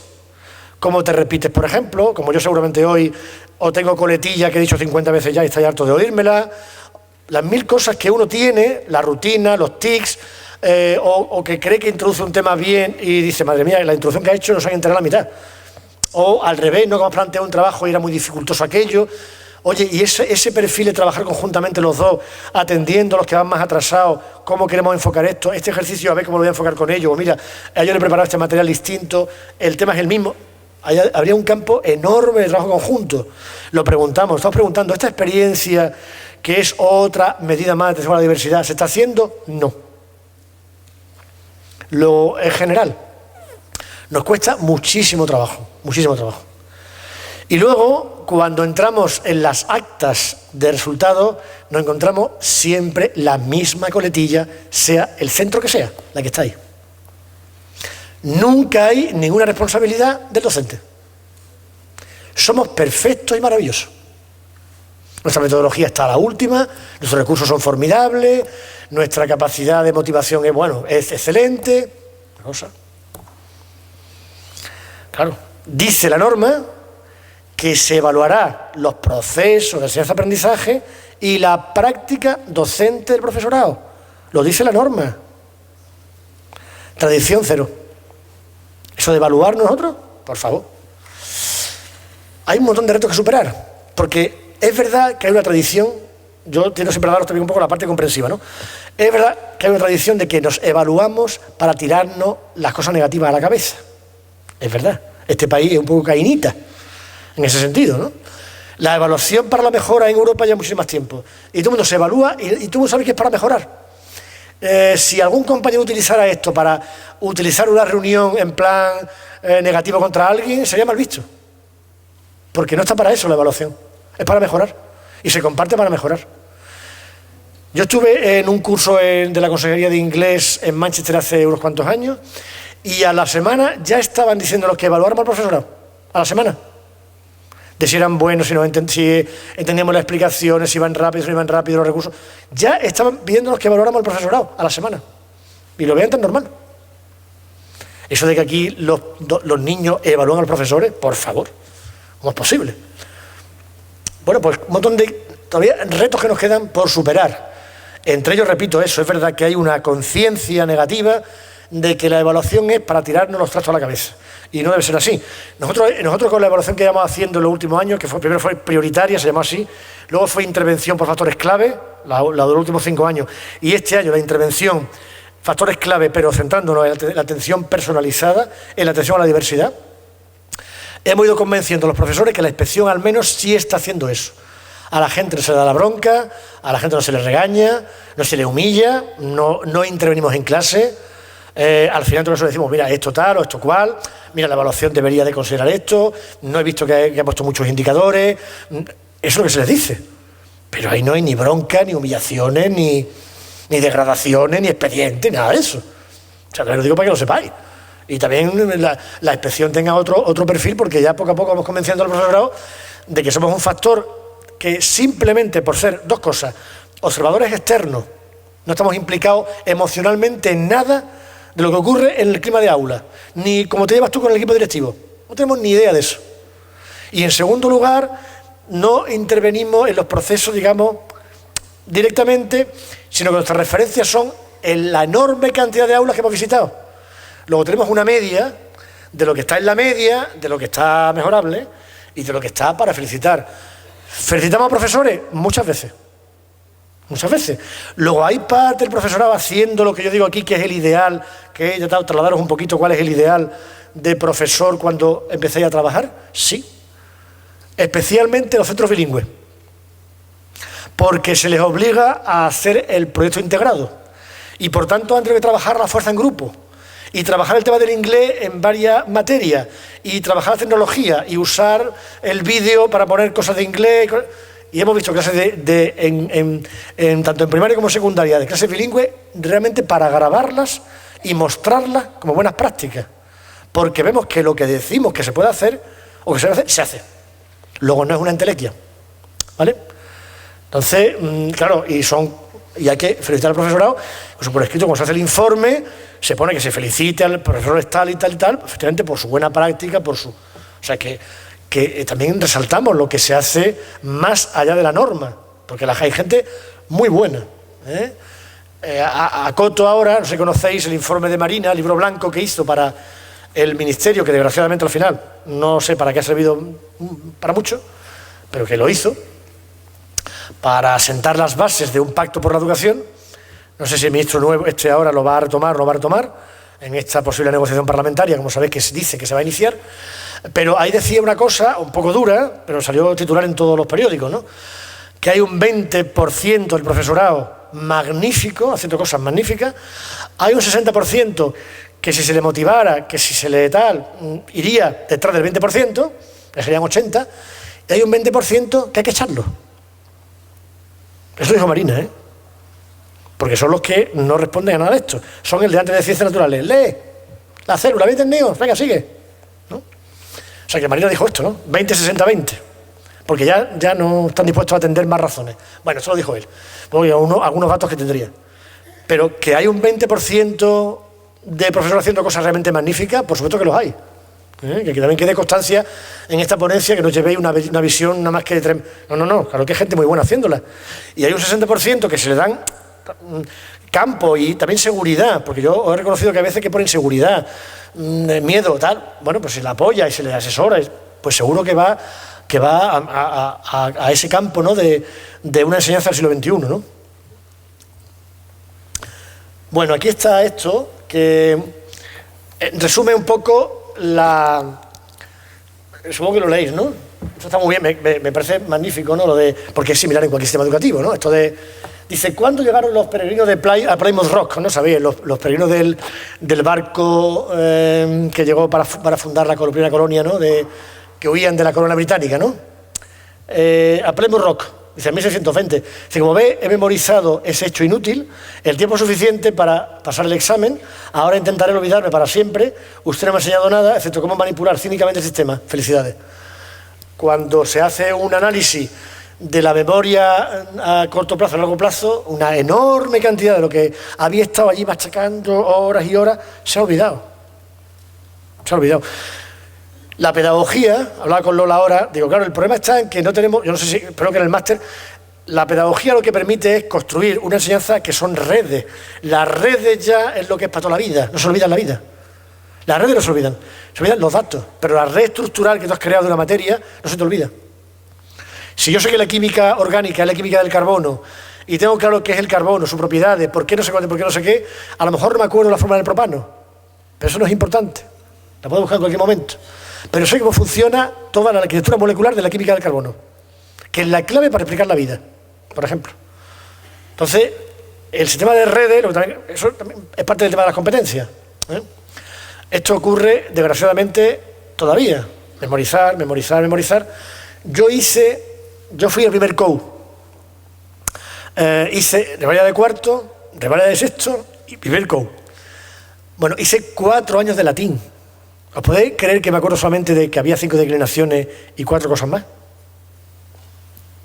La pena. La inversión enorme para que luego nos acordemos de cosas que realmente no. Esto es un problema real. Bueno, los retos hay que afrontarlos con profesionalidad. ¿Por qué he puesto aquí esto yo? Profesionalidad. Me lo preguntó mi presidenta de Tribunal de Oposiciones. Isabel Álvarez fue jefe de servicio de la Inspección de Sevilla, era una de las autoridades porque además publicaba, estaba en un grupo que se llama Democracia Educativa, un grupo muy importante que trabaja en muchas cosas, en plataformas de todo tipo, que siguen la esquela de los pedagogos americanos, los ultrademócratas americanos, en fin, llama una mujer con un perfil, ¿verdad? Ella desgraciadamente murió de cáncer a los 3 o 4 años de presidir el tribunal, pero una mujer que ha embarcado una impronta de la inspección, tanto en Sevilla como en Andalucía. Bueno, Isabel me preguntó, cuando estaba yo examinándome, me preguntó a qué cree que se debe usted la progresiva desprofesionalización del profesorado de secundaria. Lo tengo grabado esa pregunta. ¿Qué significa desprofesionalizarte?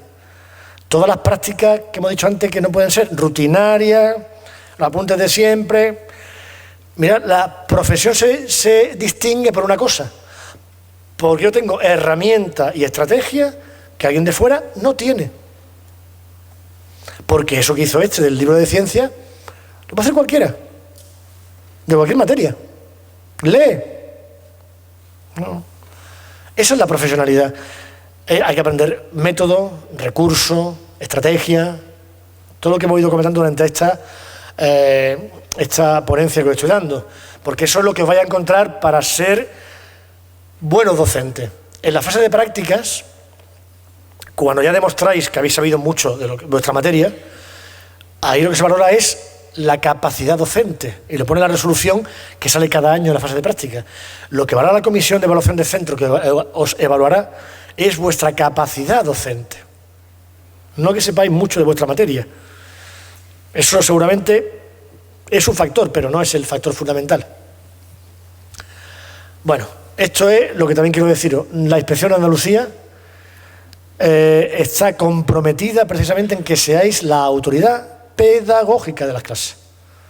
Ni el libro de texto, por muy bueno que sea, nadie. Es el profesorado y las profesores de Andalucía los que son la autoridad pedagógica. Pero autoridad pedagógica, repito e insisto en esto.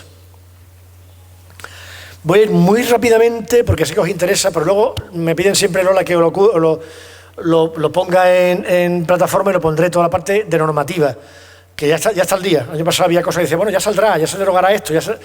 Este año, excepto, como sabéis, el tema de la reválida, todo está ya en vigor. Por cierto, importante, porque me lo han preguntado hasta profesores en práctica, los pobres míos, que están muy nerviosos porque sabéis que lo vamos a evaluar, y me dicen, pero bueno, la LOMCE se ha derogado, ¿no? Digo, ¿quién ha dicho eso? La LOMCE no se ha derogado. La LOMCE está enteramente en funcionamiento. Lo único que se ha hecho es no continuar con lo que faltaba por aplicar. ¿Y qué faltaba por aplicar? Solo el tema de la reválida. Punto. La LOMCE está plenamente en funcionamiento. Y toda la normativa andaluza ya está adaptada a la LOMCE. Y todos los currículum son los de la LOMCE. Y todo el sistema educativo es el de la LOMCE, cuidado, ¿vale? No está derogada, ni se va a derogar. Pero fijaros, hasta los de práctica que están ya metidos en el sistema, estaban preocupados. Pero es que lo han derogado. Los periódicos ponen titulares que luego no son reales. La LOMCE derogada. No se ha derogado. Se ha paralizado, repito, importante que lo sepáis bien, porque para oposiciones os van a pedir una parte legislativa que vaya a tener que utilizar para la programación que os pide el tribunal. Está plenamente en vigor. No solamente, sino que va a estar unos cuantos años en vigor inevitablemente. Aunque haya un pacto por la educación, montar una ley orgánica nueva es complejísimo. No es tan fácil. Y a su vez, esa ley orgánica saldrá con un real decreto de calendario de implantación de la nueva ley orgánica. Largo me lo fiáis, como dice el poeta. ¿De acuerdo? O sea que la LOMCE, unos cuantos años le quedan. ¿Vale? Por tanto, lo único que queda es por aplicar la reválida. ¿Qué va a pasar? Bueno, están negociando. El lunes se reúne el ministro con los consejeros de las comunidades autónomas para pactar. La primera cosa que hay que pactar, porque está todo el mundo muy nervioso, es la prueba de acceso a la universidad. Porque estamos todos, yo soy ponente de biología además en Andalucía, estoy en la comisión de la ponencia andaluza de biología y estamos todos perplejos de a ver qué se nos dice. Se nos mandan mensajes continuamente a través de prensa o de comunicación del Ministerio que va a ser muy similar a la selectividad, pero ya está, no tenemos más datos. Pero en fin, pronto parece ser que ese tema se va a arreglar. Pero repito, la LOMCE está plenamente en vigor. Fijaros, modifica la ley, la LOI, pero no la deroga. Ahora la modifica tan sustancialmente en algunas cosas que creo que cambia su sentido. Artículo 91, que es el que he citado varias veces, continúa con la misma redacción. Función del profesorado. Veréis el listado, Dice, la programación y la enseñanza de las áreas, materias y módulos que tengan encomendado. la evaluación del proceso de aprendizaje del alumnado, así como la evaluación de los procesos de enseñanza. Las dos cosas, ¿eh? La tutoría de los alumnos, la dirección y la orientación de su aprendizaje. Y el apoyo en su proceso educativo en colaboración con la familia. Ya empezamos a ver más cosas, ¿verdad? Que sea matemática, ¿eh? O lengua. La orientación educativa, académica y profesional de los alumnos en colaboración, en su caso, con los servicios o departamentos especializados. La atención al desarrollo intelectual, afectivo, psicomotriz, social y moral del alumnado. Amigo, ¿cómo que nada más que pasar en matemáticas? Cuidado con esto, ¿eh? Y vosotros lo sabéis ya, antes de ser docente. La promoción, organización y participación en las actividades complementarias dentro o fuera del recinto educativo programadas por los centros. Ejemplo concreto, final del trimestre se programa un conjunto de actividades educativas el día 21-22 de diciembre. Partido de fútbol entre profesores y alumnos, películas de no sé cuánto, coloquio de no sé qué, 1000 cosas. Dice una o uno, no es que yo vote, esto es real, ¿eh? Es que yo voté en contra de eso. Como voté en contra y yo a esa hora no tengo clase, me voy. Dice la directora, no, perdona, es que esos días son especiales, hay otro tipo de actividades y aquí estamos todos. Hay que vigilar, hay que estar en los recreos, hay que estar en el cine, hay que estar... No, yo voté en contra del claustro. La directora le mete mano y le pone una sanción, falta injustificada. El señor recurre y pierde. ¿Qué dice el juez? Que el claustro, órgano colegiado, programó esas actividades de obligado cumplimiento. Claro, ¿cómo que yo voté en contra? Tú vas por libre. Claustro, órgano colegiado. Claustro, órgano colegiado. Y si el proyecto educativo dice lo que dice, tú estás obligado a hacer lo que dice el proyecto educativo. La única solución, ¿sabes cuál es? Que ponga algo que sea ilegal. Pero es que entonces tienes la obligación de denunciárselo al director y decírselo. Porque la ley 3092, que me sabía muy bien de memoria, la nueva no me la sé, pero hay muchas cosas iguales, la ley 3092, que es la ley de funcionarios, ha sido derogada y el 2 de octubre se han puesto en funcionamiento dos leyes que sustituyen a una, que son la 39 y 40, el 2 de octubre del año pasado. Han tardado un año en ponerse en funcionamiento. Son la ley del procedimiento administrativo común y la ley de funcionamiento de las administraciones públicas. Esas leyes nos atañen. Otra cosa que también quería deciros, en primeros pasos de un docente novel, sois docentes y sois funcionarios. Las leyes globales de funcionarios os afectan. Por ejemplo, si tienes un familiar en tu aula, tienes que abstenerte. Tu hijo no puede estar allí, dependiendo del grado de consanguinidad, o no puede estar en un tribunal si hay no sé cuánto. Claro, abstención, recusación, órganos colegiados, funcionamiento de órganos colegiados, lo que es un acta, todo eso hay que sabérselo, porque nos afecta. Cómo tú puedes participar en un claustro, cómo puedes pedir tal, pedir cual, si quieres hacer una intervención de este tipo, de aquel otro. Está regulado. Y eso no está en las órdenes ni en los decretos educativos. Está en las leyes globales de todos los funcionarios. Y un aspecto fundamental era, me lo sabía, era buena fe y confianza legítima. Se llama así. Buena fe, ¿qué significa? Que si en el claustro del director, porque se equivoca o porque es mala persona, cosa que es más dudosa, hace aprobar algo ilegal, tú no puedes callarte como un zorro, ¿verdad? Diciendo que se estrelle. No puedes hacer eso. Es decir, perdona, creo que esto es ilegal porque mira la norma lo que dice. Tienes que advertirlo. Y constará en el acta de claustro que tú lo advertiste. Y ya el director, si es una persona lista, que lo será y sensata, dirá, un momento, vamos a estudiarlo, a ver, ¿dónde? Pues mira, no me he dado cuenta. O no, dirá, no, esto se aprueba. Y tú dirás, mira, perdona, sigo insistiendo, y constará el acta. Cuando luego ocurra un problema, tú habrás salvado, como funcionario, tu responsabilidad. Son cosas que parecen muy tontas, pero que están ahí. Porque a veces los claustros se aprueban cosas ilegales, hechas en general con toda la buena intención, ¿no? Por ejemplo, se aprueban cosas que no están en las competencias de claustro. Y se mandan al inspector, se mandan a la delegada. ¿Qué hacemos con eso? Le tiramos de la oreja al director y le decimos que no puede hacer esas cosas. Porque en general son cosas que no tienen, digamos, maldad, sino que son muchas veces pues quejas. El año pasado, el anterior, cuando se aumentó a 20 horas el mínimo, claro, los centros estaban incendiados. Y un montón de claustros eran comunicados. Como claustro, no puede ser. No tiene competencia el claustro para hacer eso. que se reúna la asamblea de profesores después y que haga el comunicado que le dé la gana. Pero un claustro no, porque tiene las competencias y no está. En cambio, fijaros, curiosamente, el derecho de petición sí está en los consejos escolares, pero no en los claustros. Entonces hay que saberse bien la competencia de cada uno. Ahora que he dicho lo de las 20 horas, mirad, iba a decir al principio, se me olvidó. Cuando dije, si hay un buen plan de acogida, os van a dar el horario. El horario ahora es de 20 horas lectivas, sí o sí. Se está hablando de que la mesa de la función pública y la mesa de la función docente se va a negociar a bajarlo en 2 o 3 años de nuevo a las 18 que había antes de la ley de acompañamiento, que con motivo de la crisis aumentó a 20 horas el horario lectivo con alumnos, directamente con el lectivo general. Bueno, eso está ahí, pero dice que el año que viene quizás salga ya las 19, ya veremos. Pero hoy por hoy son 20. Y curiosamente, 20 lectivas y 25 como máximo de horario regular de permanencia en los centros. ¿Por qué? Porque un sindicato ganó contra la consejería un recurso. Eso ha complicado mucho la vida de los centros y ha beneficiado a algunos y ha empeorado a otros, como todo.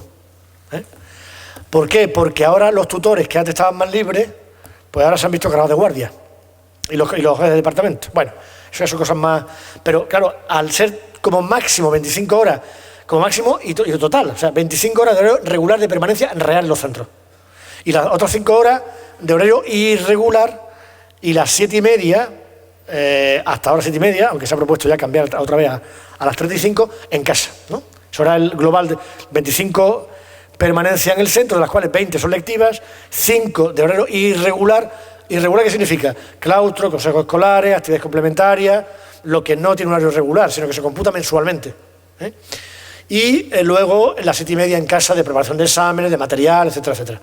Bueno, eso sigue así. Y si cambia será porque hay negociación en los ámbitos que os he dicho. Luego entregarán eso. Normalmente daréis, lógicamente, vuestras materias, pero si no hay suficiente, daréis afines en función, lógicamente, de vuestra titulación. Hay un real decreto de titulaciones. Si no estáis seguros, le decía al director, mira, yo no puedo dar esto. Porque luego viene el problema de que de pronto los horarios se los tumbamos, claro, porque decimos, mira, usted no puede dar esta materia. Luego ver también las afines que podéis dar, en función de los créditos que tengáis universitarios de la certificación académica. ¿Vale? Porque la norma, el 860 y el 665, dicen que 24 créditos ETS. Luego, ¿un químico puede dar matemática? Depende de la materia que haya hecho en su carrera. O sea, que entonces también tenéis que verla en su momento cuando ya estéis dando clase. Eso es un matiz más fino, pero también veréis que es importante a la hora de aterrizar en un centro. ¿Yo qué voy a dar? A ver, en principio voy a dar lo vuestro. Filosofía, lengua, química, biología, matemática. Los de FP darán sus módulos correspondientes. Los que estáis aquí de FP, lógicamente, según si hay profesores técnicos, profesores de secundaria y según el tipo de ciclo que haya en el centro. Está claro, ¿no? Pero hay veces que hay duda de si puedo dar esto o no puedo dar esto. Y luego completaréis con programas de refuerzo que los puede dar cualquiera. Un programa de refuerzo de taller de lectura lo puede dar cualquier licenciado. Porque lectura no es gramática, ni en lengua. Es lectura que afecta a todas las áreas. Luego la pregunta típica, ¿puede dar lectura uno de química? Sí. Hombre, lo único que esté formado, que sepa lo que va a hacer. Bien. Seguimos entonces. Luego las actividades complementarias, son las extraescolares. Las extraescolares suponen horarios fuera del centro. Ahí no estás obligados. Excepto, cuidado, si habéis puesto vuestro horario irregular que vaya a colaborar con actividades extraescolares.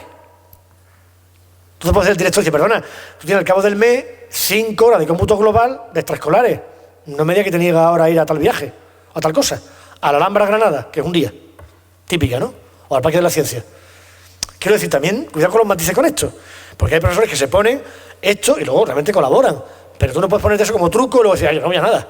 No va a nada, no. Tiene un cómputo global mensual, a lo mejor que pone a actividades complementarias extraescolares. Pues si lo pone, te lo pueden exigir. ¿Vale? Bueno, sobre esto no sale el problema. Porque la gente, en fin, si pone eso, pues será porque lo va a hacer, ¿no? Bueno, Fijaros, la contribución a que las actividades del centro se desarrollen en un clima de respeto, tolerancia, participación y libertad, para fomentar en los alumnos los valores de la ciudadanía democrática. Luego, esto no es un capricho de unos que son más progres que otros, no. Todo está ahí. Hay que cuidar la libertad, la convivencia, el respeto. La información periódica a las familias sobre el proceso de protección de sus hijos o hijas, así como la orientación para su cooperación en el mismo. Es decir, que especialmente como tutores y tutoras tenéis una gran obligación de informar periódicamente. En la intervención que estamos haciendo, ¿qué le hemos pedido a los tutores? Oiga, estos listados que usted ya me ha dado de aquí, que usted tiene mucha información, está muy bien, de quién repite, quién pendiente. ¿Usted ya ha llamado a los padres a ver todo esto o todavía no los ha llamado? Estamos a 20 y pico de noviembre. Pregunta que viene a cuento, ¿no? Porque claro, usted ya ha informado a los padres qué están haciendo, a su hijo se le ha puesto en refuerzo, se le ha puesto allí, se le ha puesto acá, información periódica, especialmente todo esto. Cuando un alumno no va a promocionar de curso, hay que avisar ya después de la evaluación, porque lo dice la norma, que en cuanto haya dificultades, se informa a la familia y, lógicamente, en el acta de la sesión de evaluación debe quedar constancia de las medidas que propone el equipo docente para ese alumno. Atención personalizada, todo lo que podamos hacer. Que no siempre es todo lo que queremos hacer, pero bueno, lo que podamos hacer, ¿vale? Lo que hay un papel muy importante, de información periódica a la familia. No hace falta que os llamen ellos, esto es proactivo, tú tienes que llamar, y llamar a uno, y llamar a otro, hacer un calendario de visita, que va a decirle a uno, que va a decirle a otro, etcétera, etcétera. Aquí un poco un matiz. Y si no sois tutores y el niño ha dicho que soy un malaje, que prefiero un malaje, no sé cuánto, no sé qué, y los padres quieren veros porque su hijo soy un desastre y quiere hablar con vosotros, y no sois tutores, ¿os podéis negar? Sí. No está en vuestro horario, pero no os podéis negar a dar toda la información que los padres quieren saber. Importante. Como soy tutor, no tengo por qué verlo, y hay gente que se niega. Consejo de un inspector y un viejo profesor: si no hay nada que esconder, recíbelo, porque en general va a ganar por goleada. ¿Por qué? Porque el niño le ha contado una milonga, o la niña, y tú llegas allí con todo tu aparato y le pones delante 5 exámenes, mire usted, en blanco, 3 preguntas contestadas, de las cuales 2 mal. Mire usted, faltan. Y entonces, como ha pasado muchas veces a mí, de que mi hijo o mi hija es magnífica, la mato, o lo mato. Mire usted, ni lo uno ni lo otro. Como lo he vivido, ¿no? La mato, porque me ha engañado, porque me ha hecho hacer el ridículo. Que si no tenéis nada que esconder, mi consejo es recibirlo, aunque no seáis tutores. Siempre un huequecito, en un recreo, una guardia que no hay ningún problema. Porque si no, los padres dicen: ¿ves cómo es verdad que el niño lleva razón? Mira cómo no quiere recibirnos. Algo esconderá. Y la bola va creciendo. Haced lo que queráis. Eso es muy normal en los centros, que uno quiere ver al que no es tutor.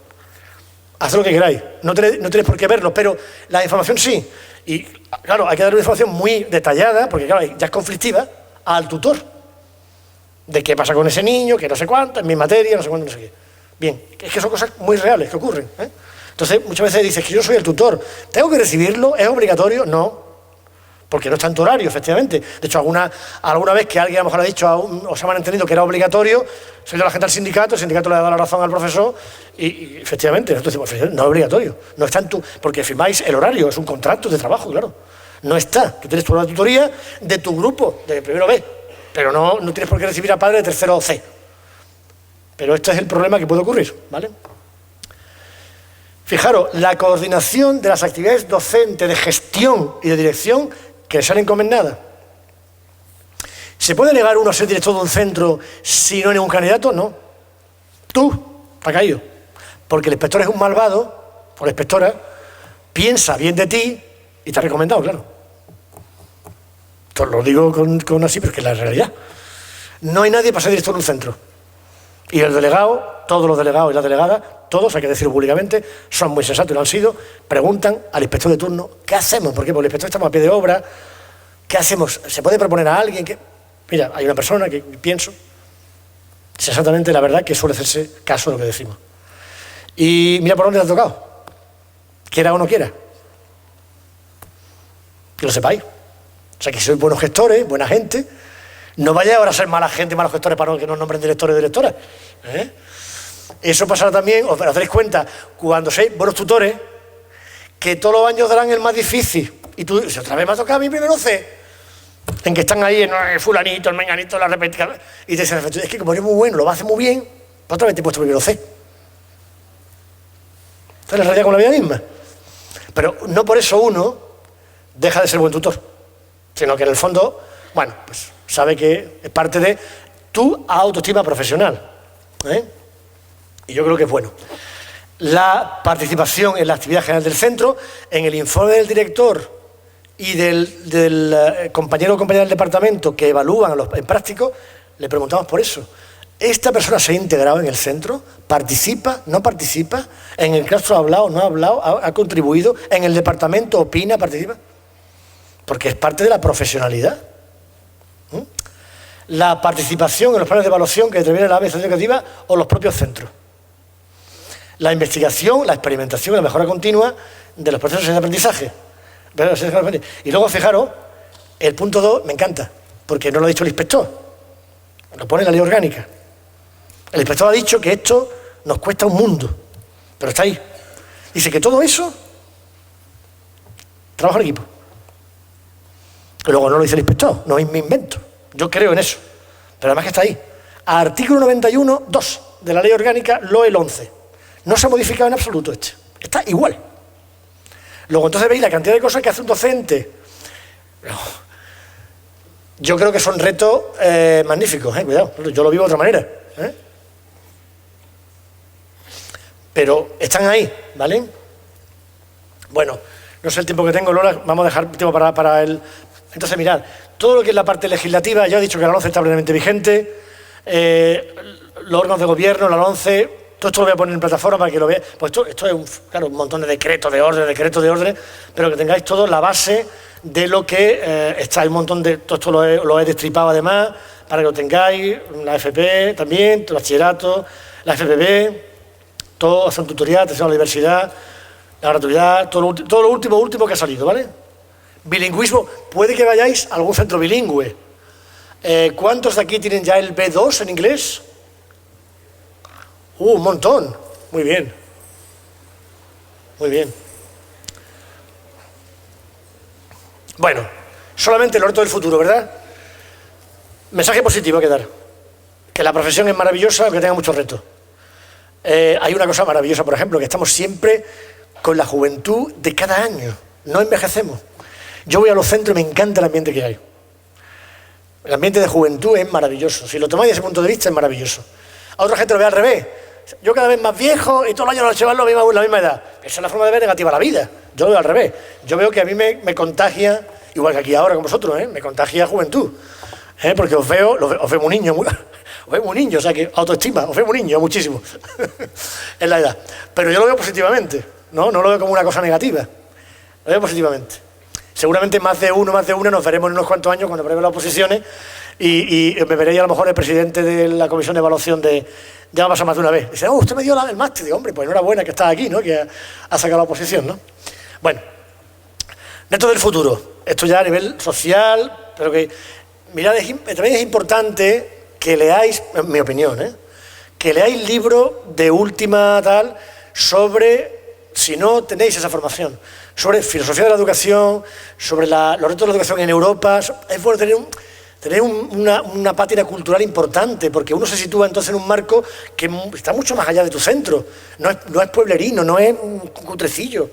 Hay que tener una visión global y leer páginas de educación y contrastar, cuidado, y unas fuentes y otras, no solamente unos pedagogos, consultar todo tipo y contrastar pedagogía, contrastar opiniones, pero estar al tanto, ¿sabe qué es la profesionalidad? No a sacar las oposiciones ya a envejecer lentamente como una lechuga en los centros, es muy triste. Y una cosa que siempre digo todos los años, porque creo que es la realidad, ese 20% que dice Marina que a lo mejor hay que echarlo, ese 20%, cuando llegué a la sala de profesores, suele haber en todas 2 o 3 mesas y una mesa camilla. La mesa camilla es la de los que están todo el día despotricando de que todo es una M, todo es un desastre, los niños, los padres, los profesores, la consejera, todo el día, el director, todo el día. Entonces eso es una fuente tan horrorosa, tóxica, que en cuanto veáis cuál es la mesa, alejaros de ella. Alejaros de ella, porque os contaminará. En todos los centros hay una mesa, camilla, de los que están todo el día despotricando de todo lo mal que está todo. Desastre. Y contando cuántos días quedan más Semana Santa. Aún quedan 3 semanas, madre mía. Es horroroso. Y al final, de verdad, os acaba gastando. Como estáis débiles, de manera que esa camilla tóxica, alejaros de ella. Alejaros de ella. Bueno, reto de la educación. La equidad.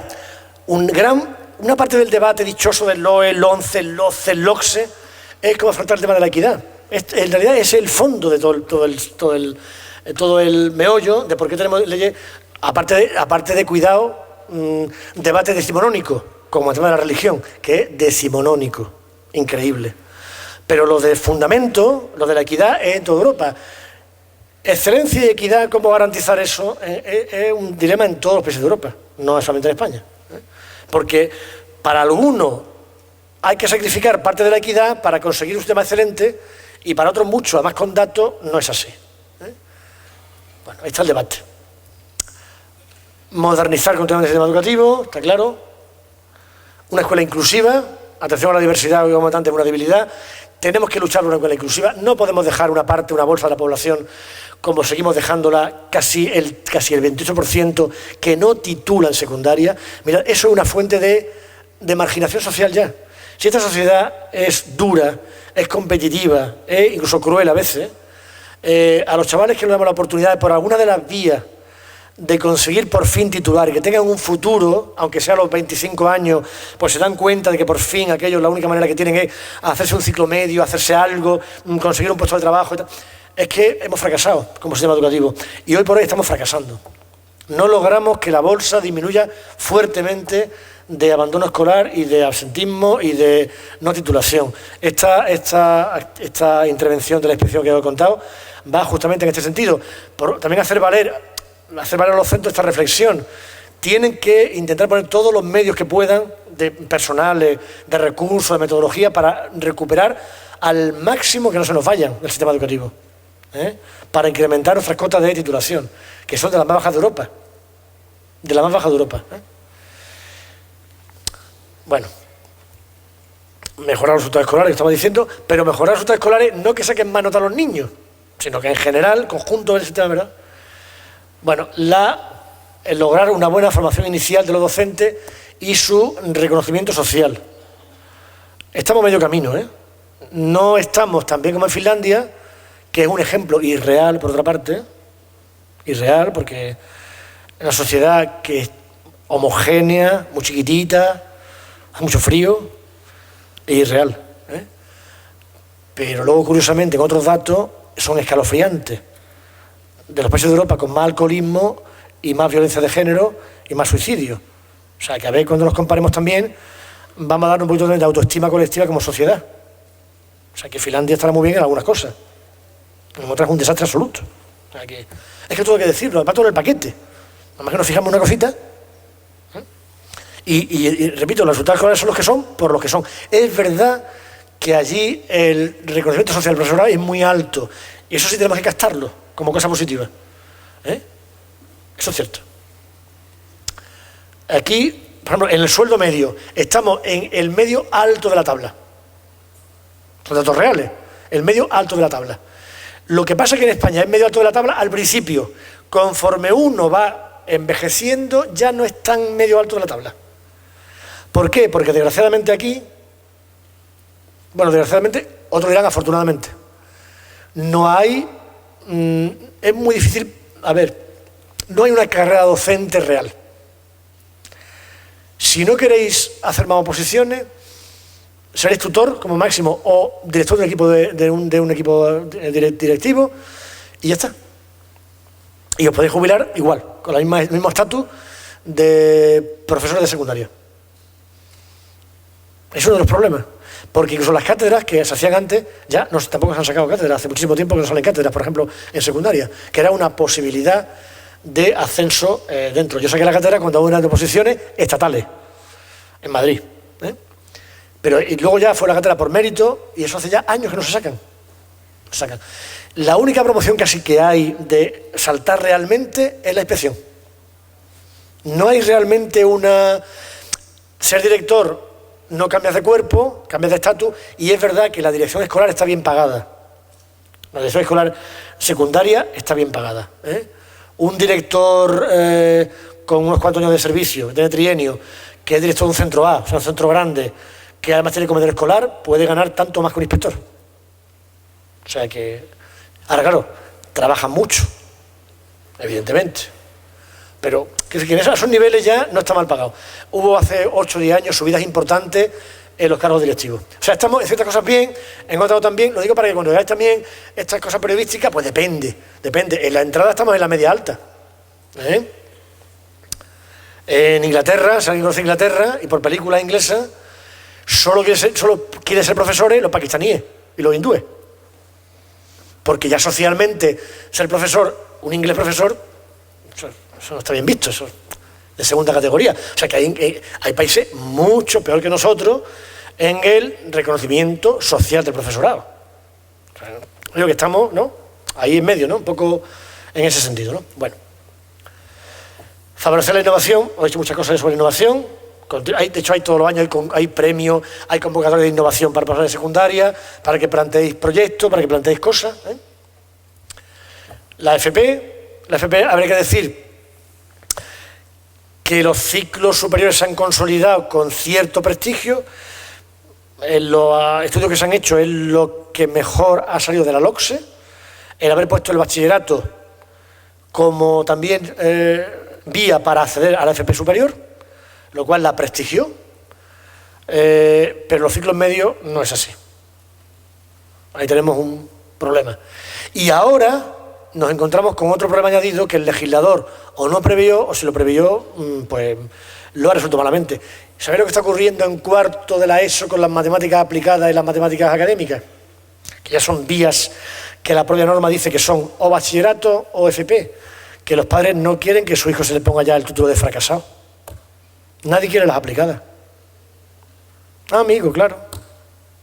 Eso el legislador no lo pensó. Que en España tenemos todavía una sociología que es la que es, por eso que hay que saber más cosas de ese, que dice que mi hijo en la universidad, comprarme el piso y el coche en la puerta.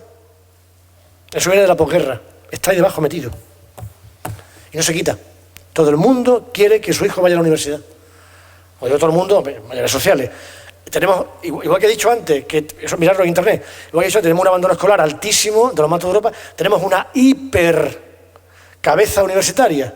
Tenemos datos tan buenos, creo que como Estados Unidos y Japón y Corea. O sea, estamos en el top 10 de los países a nivel de licenciaturas universitarias. Y por lo tanto, ¿ya fracasado? No. Estamos teniendo problemas en los centros, en la descompensación que hay, porque hay muy pocos que quieren aplicadas. Muy pocos. Por ese motivo. O sea, fijaros como todo tiene que ver con cosas profundas que hay que analizar muchas veces. Pues el legislador esto debió prevenirlo, que podía ocurrir. Bueno.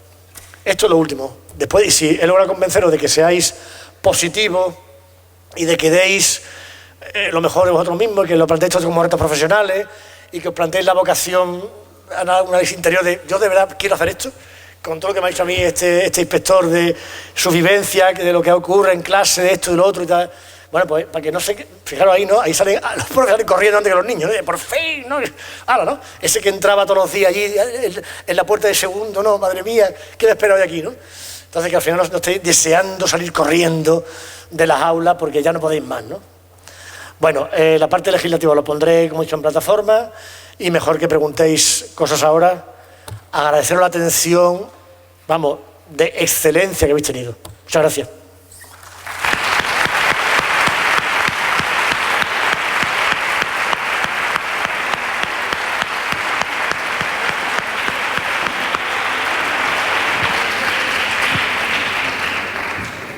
Bueno, mientras alguien se anima y un poco al hilo de lo que ha dicho, animaros porque dentro de las actividades de orientación hay talleres para el manejo de la pizarra digital interactiva, que él ha dicho que es importante, así que os animo, que lo hace el personal del Laboratorio de Nuevas Tecnologías y se hace a primeros de año. Y otra cosa que él ha dicho, que en Inglaterra nadie quiere ser profesor, si alguno de vosotros está interesado, tenemos una agencia de colocación que buscan profesores de secundaria para Reino Unido. Si alguno de vosotros se lo plantea, hacemos un pequeño grupo y hacemos un taller con la agencia de colocación para irte a Reino Unido, que no tiene coste ninguno para la persona que se quiera marchar, ¿eh? Es sin coste, ¿vale? Nos llega a través, no de práctica, para trabajar en escuelas de Reino Unido. Fundamentalmente del área de ciencias buscan. Si alguno estáis interesados en el... Pues mandáis un correo y hacemos una reunión con la persona que lo lleva. Un matiz importante, una cuestión importante. En Francia han colocado también ya el segundo idioma como obligatorio como aquí, incluso antes, y estaban buscando 3.000 profesores de español.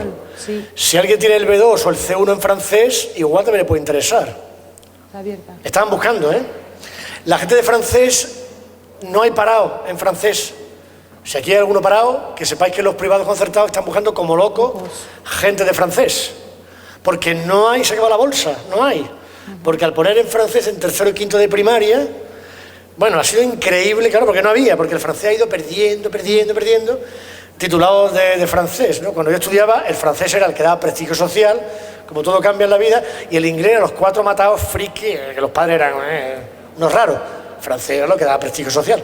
Y yo soy francés, ahora todo lo contrario. Ahora que hace francés el rarito de la clase, ¿no? Que hace francés de francés. Bueno, porque sepáis que en Francia buscaban 3.000, casi 3.000 profesores de francés, o sea, de español, ¿eh?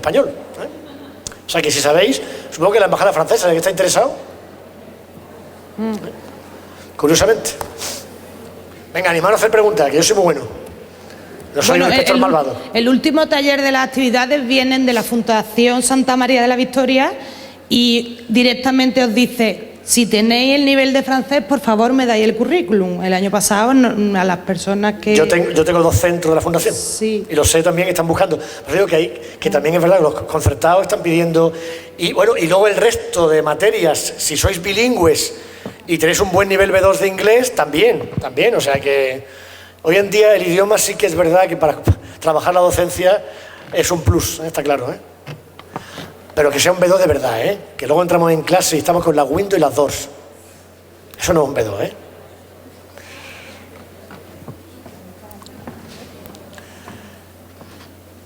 Todo ha quedado claro, no hay ninguna duda. Todo es maravilloso.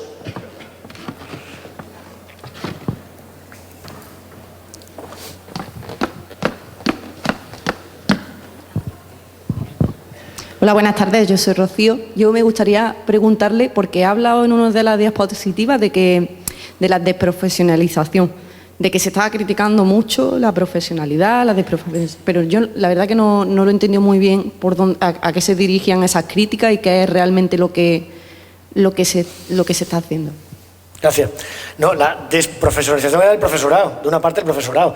Esa que yo dije, mi experiencia personal coincide... No el porcentaje, he dicho lo de Marina dijo un porcentaje, ¿no? Pero esta parte de la profesión que no quiere asumir que hay que estar continuamente, lo que se llama en italiano, ayornarse. O sea, tú no puedes estar con herramientas y recursos hace 20, 25, 30 años. Eso, la profesionalidad es estar al día con, por ejemplo, y lo que decía antes, leer. Mirad, la Generalitat de Cataluña hizo hace 3 años un estudio en infantil. ¿Os podéis creer que ya en infantil estar más de 15 minutos con una actividad no es posible? Tiene que ver seguramente con el uso de tecnología, de la rapidez de la tecnología. Eso hay que saberlo. Eso es ser profesional. Yo tengo que saber que en una clase tengo que tener 3 o 4 momentos. Tú no puedes tener un solo momento de una clase magistral expositiva. Eso lo aguantan los adultos. Pero un niño de primero de la ESO o de primaria no aguanta eso. La profesionalidad es que tú buscas herramientas, recursos, métodos que tú sí tienes, porque eres un profesional de nuestra profesión, y que no lo tiene el de fuera, que el de fuera no lo tiene. O sea, que el de fuera tú le dices que dé clase y lo máximo que puede hacer es eso, oye, abrir el libro. Porque no tienen idea de dónde puede encontrar un apoyo en internet, no tienen idea de qué actividad plantearla en grupo sí o en grupo no tienen idea de cuál es un trabajo individual. Tú le dices que haga una tarea de aprendizaje y dices, ¿eso qué es? Eso me refiero, o sea, tú tienes un montón de herramientas, de terminología, de recursos y tal, que lo tienes solamente tú por ser un profesional y lo aplicas en clase. Por ejemplo, los 3 o 4 momentos. Eso hoy en día te das cuenta rápidamente de quién está al día y quién se está quedando atrás. Porque una clase con la misma actividad toda la hora, eso es aburridísimo. Una de las preguntas que también nos hacemos en los indicadores nuestros es ¿Cuánta gente queda descolgada, alumnado, al cabo de empezar la clase? Y anotamos la mitad.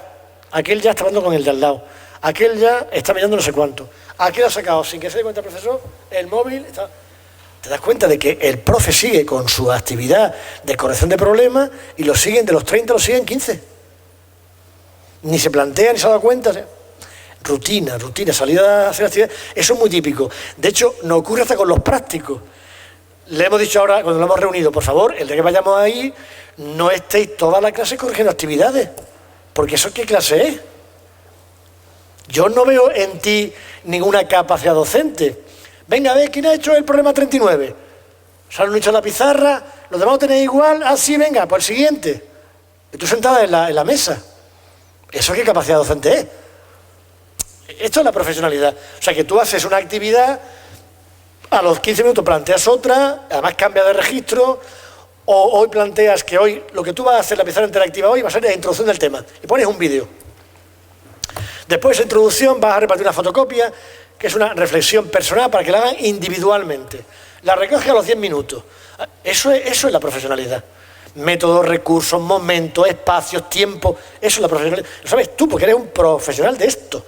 Como si me dicen a mí que empiece a montar una pantalla de Pladur. No tengo ni idea. Porque yo sé lo que es Pladur. Pues ya está.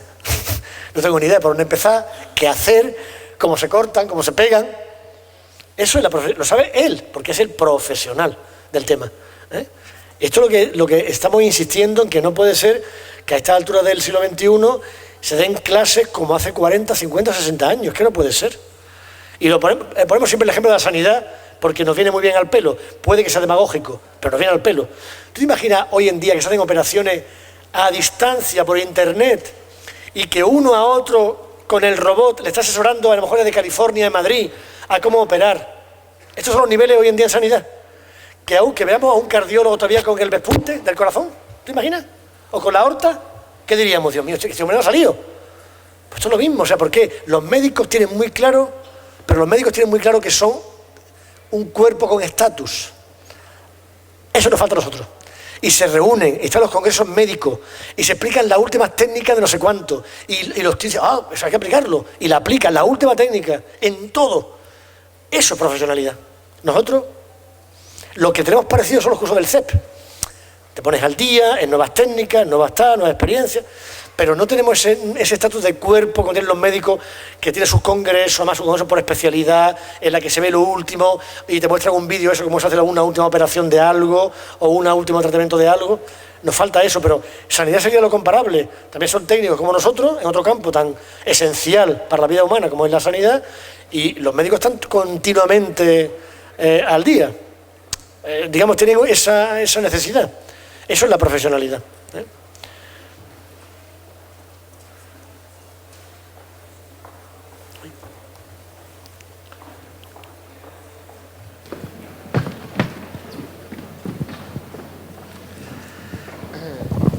Hola, buenas tardes. Buenas tardes. Yo quería preguntarle, de esas personas que no son profesionales como pedagogos ni como docentes, realmente, ¿qué porcentaje se les consigue echar o quitarles como profesores porque no tienen esa motivación o no son competentes? Porque pregunté a un director, me dijo que era realmente difícil, solo a través de inspecciones, y que tiene que ser un caso muy extremo. Efectivamente, aquí no echamos a nadie. A ver, el sistema... A ver, primero, que la inspección no quiere echar a nadie, que también quede claro. Lo que se hace es hablar con estos profesores, se habla con ellos. De hecho, el informe que estamos haciendo, lo que te decía antes, les dice todo un montón de cosas que deben hacer. ¿Cuál es el problema? Ahora viene aquí los límites de la realidad, como siempre, ¿no? ¿Cuál es el problema? Que realmente herramientas... Porque el tema de las competencias, por ejemplo, si alguien no lo hace, ¿qué pasa? Hombre, como cada vez mi inmensa mayoría va entrando, uno se va dando cuenta que incluso en los equipos docentes queda mal, porque ya no... Es decir, más vale la presión colectiva de cambio que otra cosa. Pero realmente aquí no se echa a nadie ni se le expedienta por no trabajar por competencia. Se le dice en el informe, oiga, trabaja usted por competencia, tiene usted no sé cuánto, tiene usted no sé qué, pero no se echa a nadie. A ver, aquí cuidado, sí hay expedientes, ¿eh? Eso de que no hay expedientes, me dice muchas veces, es que los profesores que hacen barbaridades, aquí no ocurre nada. Se ocurre, ¿eh? Lo que pasa es que no ocurre por esto que estamos diciendo. Ahora se le expedienta por no hacer competencias clave o tal. Porque además el único expediente similar sería el de que no hay, digamos, de que no hay un suficiente nivel de trabajo. Eso demostrarlo es muy difícil. Muy difícil. Pero está en la legislación, ¿eh? Está en el 3386, que es el reglamento que regula las sanciones del profesorado docente. Está la falta, digamos, de rendimiento en el trabajo. Pero demostrar eso es muy difícil. Por tanto, los expedientes que suele haber no suele ser por temas pedagógicos. Suele ser, como tú bien has planteado, porque la gente hace barbaridades. Pero hay expedientes, ¿eh? Algunos de ellos muy... En fin, que han salido en prensa por cosas muy graves. Cosas muy graves, ¿eh? No, la vía de la inspección es asesoramiento y convencimiento. Y nos reunimos con los equipos docentes a la vez que haga falta, y con los directores, y venga. Y esa es la... Aquí, porque lo fundamental es que también la gente se convenza de eso. Si no hay un convencimiento. Y luego también te lo he dicho, la seguridad. Yo entiendo que mucha gente se siente insegura de pronto empezar un campo distinto, ¿no? Yo que he trabajado siempre con esto, me siento muy seguro en esto, ¿no? De pronto ahora cambiar, trabajar por competencia no es fácil, hay que aprender también. No hay que lanzarse al vacío. ¿Qué le decimos a la gente? Eso es lo que tu compañera ha planteado. Que profesionalidad es, métete en esto poquito a poco. Por supuesto. Nos aplicamos lo que te he dicho antes de ti, paciencia, prudencia, que eso lo aplica la inspección. Entonces, hombre, pero no me digas que no va contigo. Eso es lo único que no se puede decir. Pero tú planteate poco a poco meterte en esto. ¿Qué significa eso? Al principio copia lo que otros hacen. Ya está. Como tú no sabes hacerlo bien, copia. Le decimos, intenta hacer una tarea de aprendizaje por trimestre, por ejemplo. Ya lo vamos viendo que se meten las programaciones. En el centro que estamos ya hay un proyecto interdisciplinar muy interesante sobre el tema de nutrición. Entre química, biología, matemática y lengua. Perfecto. O sea, que se van avanzando. Es verdad que trabajar de forma interdisciplinar, trabajar por competencias no es fácil. Pero lo que decimos a la gente, métete poquito a poco. Copia al principio. Pero mira, lo de la cárcel cultural. Para que veáis, a veces que no es por maldad, no es por eso, es que, mirad, todos los libros, los veréis, todos los libros últimos están muy bien diseñados la mayoría. Y en todo hay como 3 capítulos, al final de cada tema. Una actividad de toda la vida de Dios, o 1 kilo de patata cuesta 15 euros. Y si cuesta 15 euros, pues siempre. Luego hay un segundo capítulo, que son ya, lo que se llama actividades. Ya hay un poquito más de complejidad. Y luego en tercer grupo que pone, desarrolla tu competencia. O aplícalo, no sé cuánto, o en matemáticas, en la vida cotidiana, además sí, verlo. Le preguntamos a los profesores, ¿habéis hecho de la tercera parte? Ninguno. Entonces, ¿cuál es el problema si está hasta en el libro? No hace falta que tú te rompas la cabeza diseñando tareas de aprendizaje para trabajar las competencias, la tienes en el libro. Es que no da tiempo, suele ser el argumento. Pero nunca se ha planteado que por qué para las actividades rutinarias y mecánicas sí hay tiempo. Ese es el cambio cultural, que yo trato ahora de que nos metáis en la cabeza esta reflexión. ¿Por qué sigue el profesorado una parte, repito, sin maldad? No, porque es que... Y está en el libro, de Anaya, Santillana, del Vive, que suele ser bastante bueno en general, además, también. Y están estos capítulos al final de los libros. Verlos si queréis, tenéis en casa por de verlos, los libros últimos, y veréis como todos tienen una parte final que dice esto. Y le pregunto a los profesores, ¿habéis visto estas actividades? No. ¿Por qué? No da tiempo. Luego algo ocurre más allá de la voluntad de no hacer las cosas, ¿no? Tiene que haber ahí un esquema cultural muy difícil de cambiar. Por eso somos pacientes. Pero nuestra obligación como inspectores es decir, mira, vemos que esto no lo estáis haciendo. Esa es nuestra labor, de convencimiento, de avanzar lo que ha preguntado, de que tienen que avanzar profesionalmente. Y eso es lo que estamos haciendo en la inspección. A nadie se le expedienta por esto, ni se le echa, evidentemente. Pero sí una labor de convencimiento a las promociones nuevas, que os metáis directamente ya, porque no estáis contaminados. Cuidado, no estáis contaminados por los procesos de enseñanza, sí por lo de aprendizaje, porque había aprendido así. Habéis aprendido con actividades mecánicas y rutinarias, porque ha sido el sistema educativo que es el que había estado. Pero tenéis una facilidad de que por lo menos tenéis la posibilidad desde el principio ya meteros en otra óptica cultural. Del tema de las competencias, cómo trabajar por competencias, etcétera, etcétera. Que no significa, esa es otra cosa, no significa que no haya clases expositivas. Claro, Tiene que haber momentos de clase positiva. Aquí no somos fanáticos y dogmáticos de nada. Y tiene que haber trabajo individual, claro. Y tiene que haber notas, claro. Y tiene que haber una parte del temario memorístico, claro. No estamos diciendo eso. Lo que estamos diciendo es que ahora gran parte del trabajo solo es memorístico, solo es de contenido. ¿Me estáis entendiendo, verdad? Cuando una parte importante hoy en día de la inteligencia que están descubriendo los pedagogos son mucho más amplias. Tenemos inteligencia de varios tipos, no solo la memorística. ¿Qué pasa con el sistema educativo? Que fomenta, favorece solo una inteligencia, la memorística. Eso es un poco, lo digo para que quede un poco el matiz de todo esto, que tiene muchos matices. No estamos luchando ni siendo fanáticos de nada, sino diciendo, oiga, abra usted su campo, ¿no?, de lo que es la inteligencia. Por cierto, entre ellas también lo he señalado, la inteligencia emocional, que también se está metiendo en mucha formación de docentes. ¿Por qué? Porque se considera que hoy en día es clave también para entender una gran parte de lo que ocurre en el aula. Mirad, hay una diferencia fundamental entre los maestros y maestras y nosotros.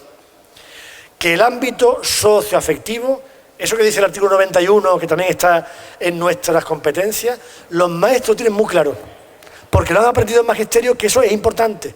El ámbito socioafectivo del alumnado.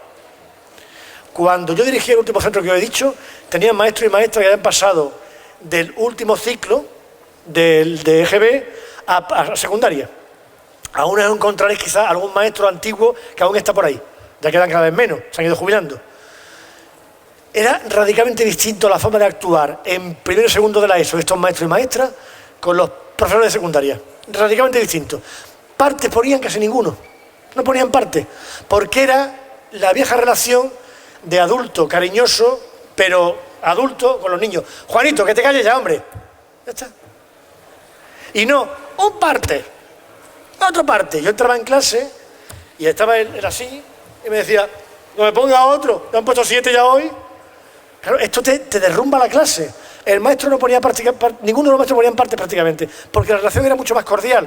Luego el maestro se enteraba de que ese niño tenía un problema en casa y le preguntaba por el problema. Y lo cogía del brazo. Oye, me he enterado que tu padre está enfermo. Oye, me he enterado que no sé cuánto. Amigo. Eso, la gente de secundaria dice, eso no tiene nada que ver conmigo. Sí tiene que ver, ya lo habéis leído. Tiene que ver. Si tú ves a un niño ahí con un problema, pregúntale por el problema. Porque a lo mejor ese problema está afectando a la clase.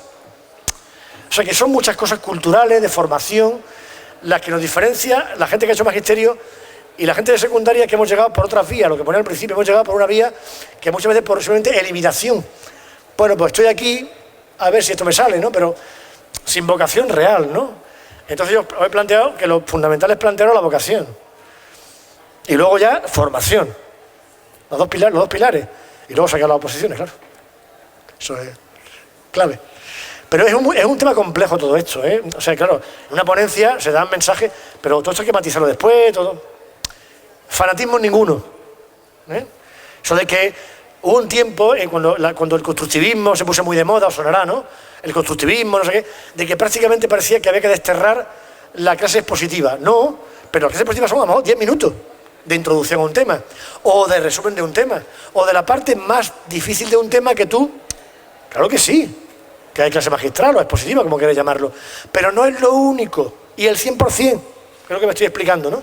Hay muchos más elementos ahí que tú pones en juego. Eso es lo que quería transmitiros. Eso, claro, eso requiere formación, claro, que va en relación con la profesionalidad de antes que decíamos, ¿no? Más cosillas, que va a llevar el fin de semana completo, o sea que si no queréis ya más preguntas, ¿alguna más?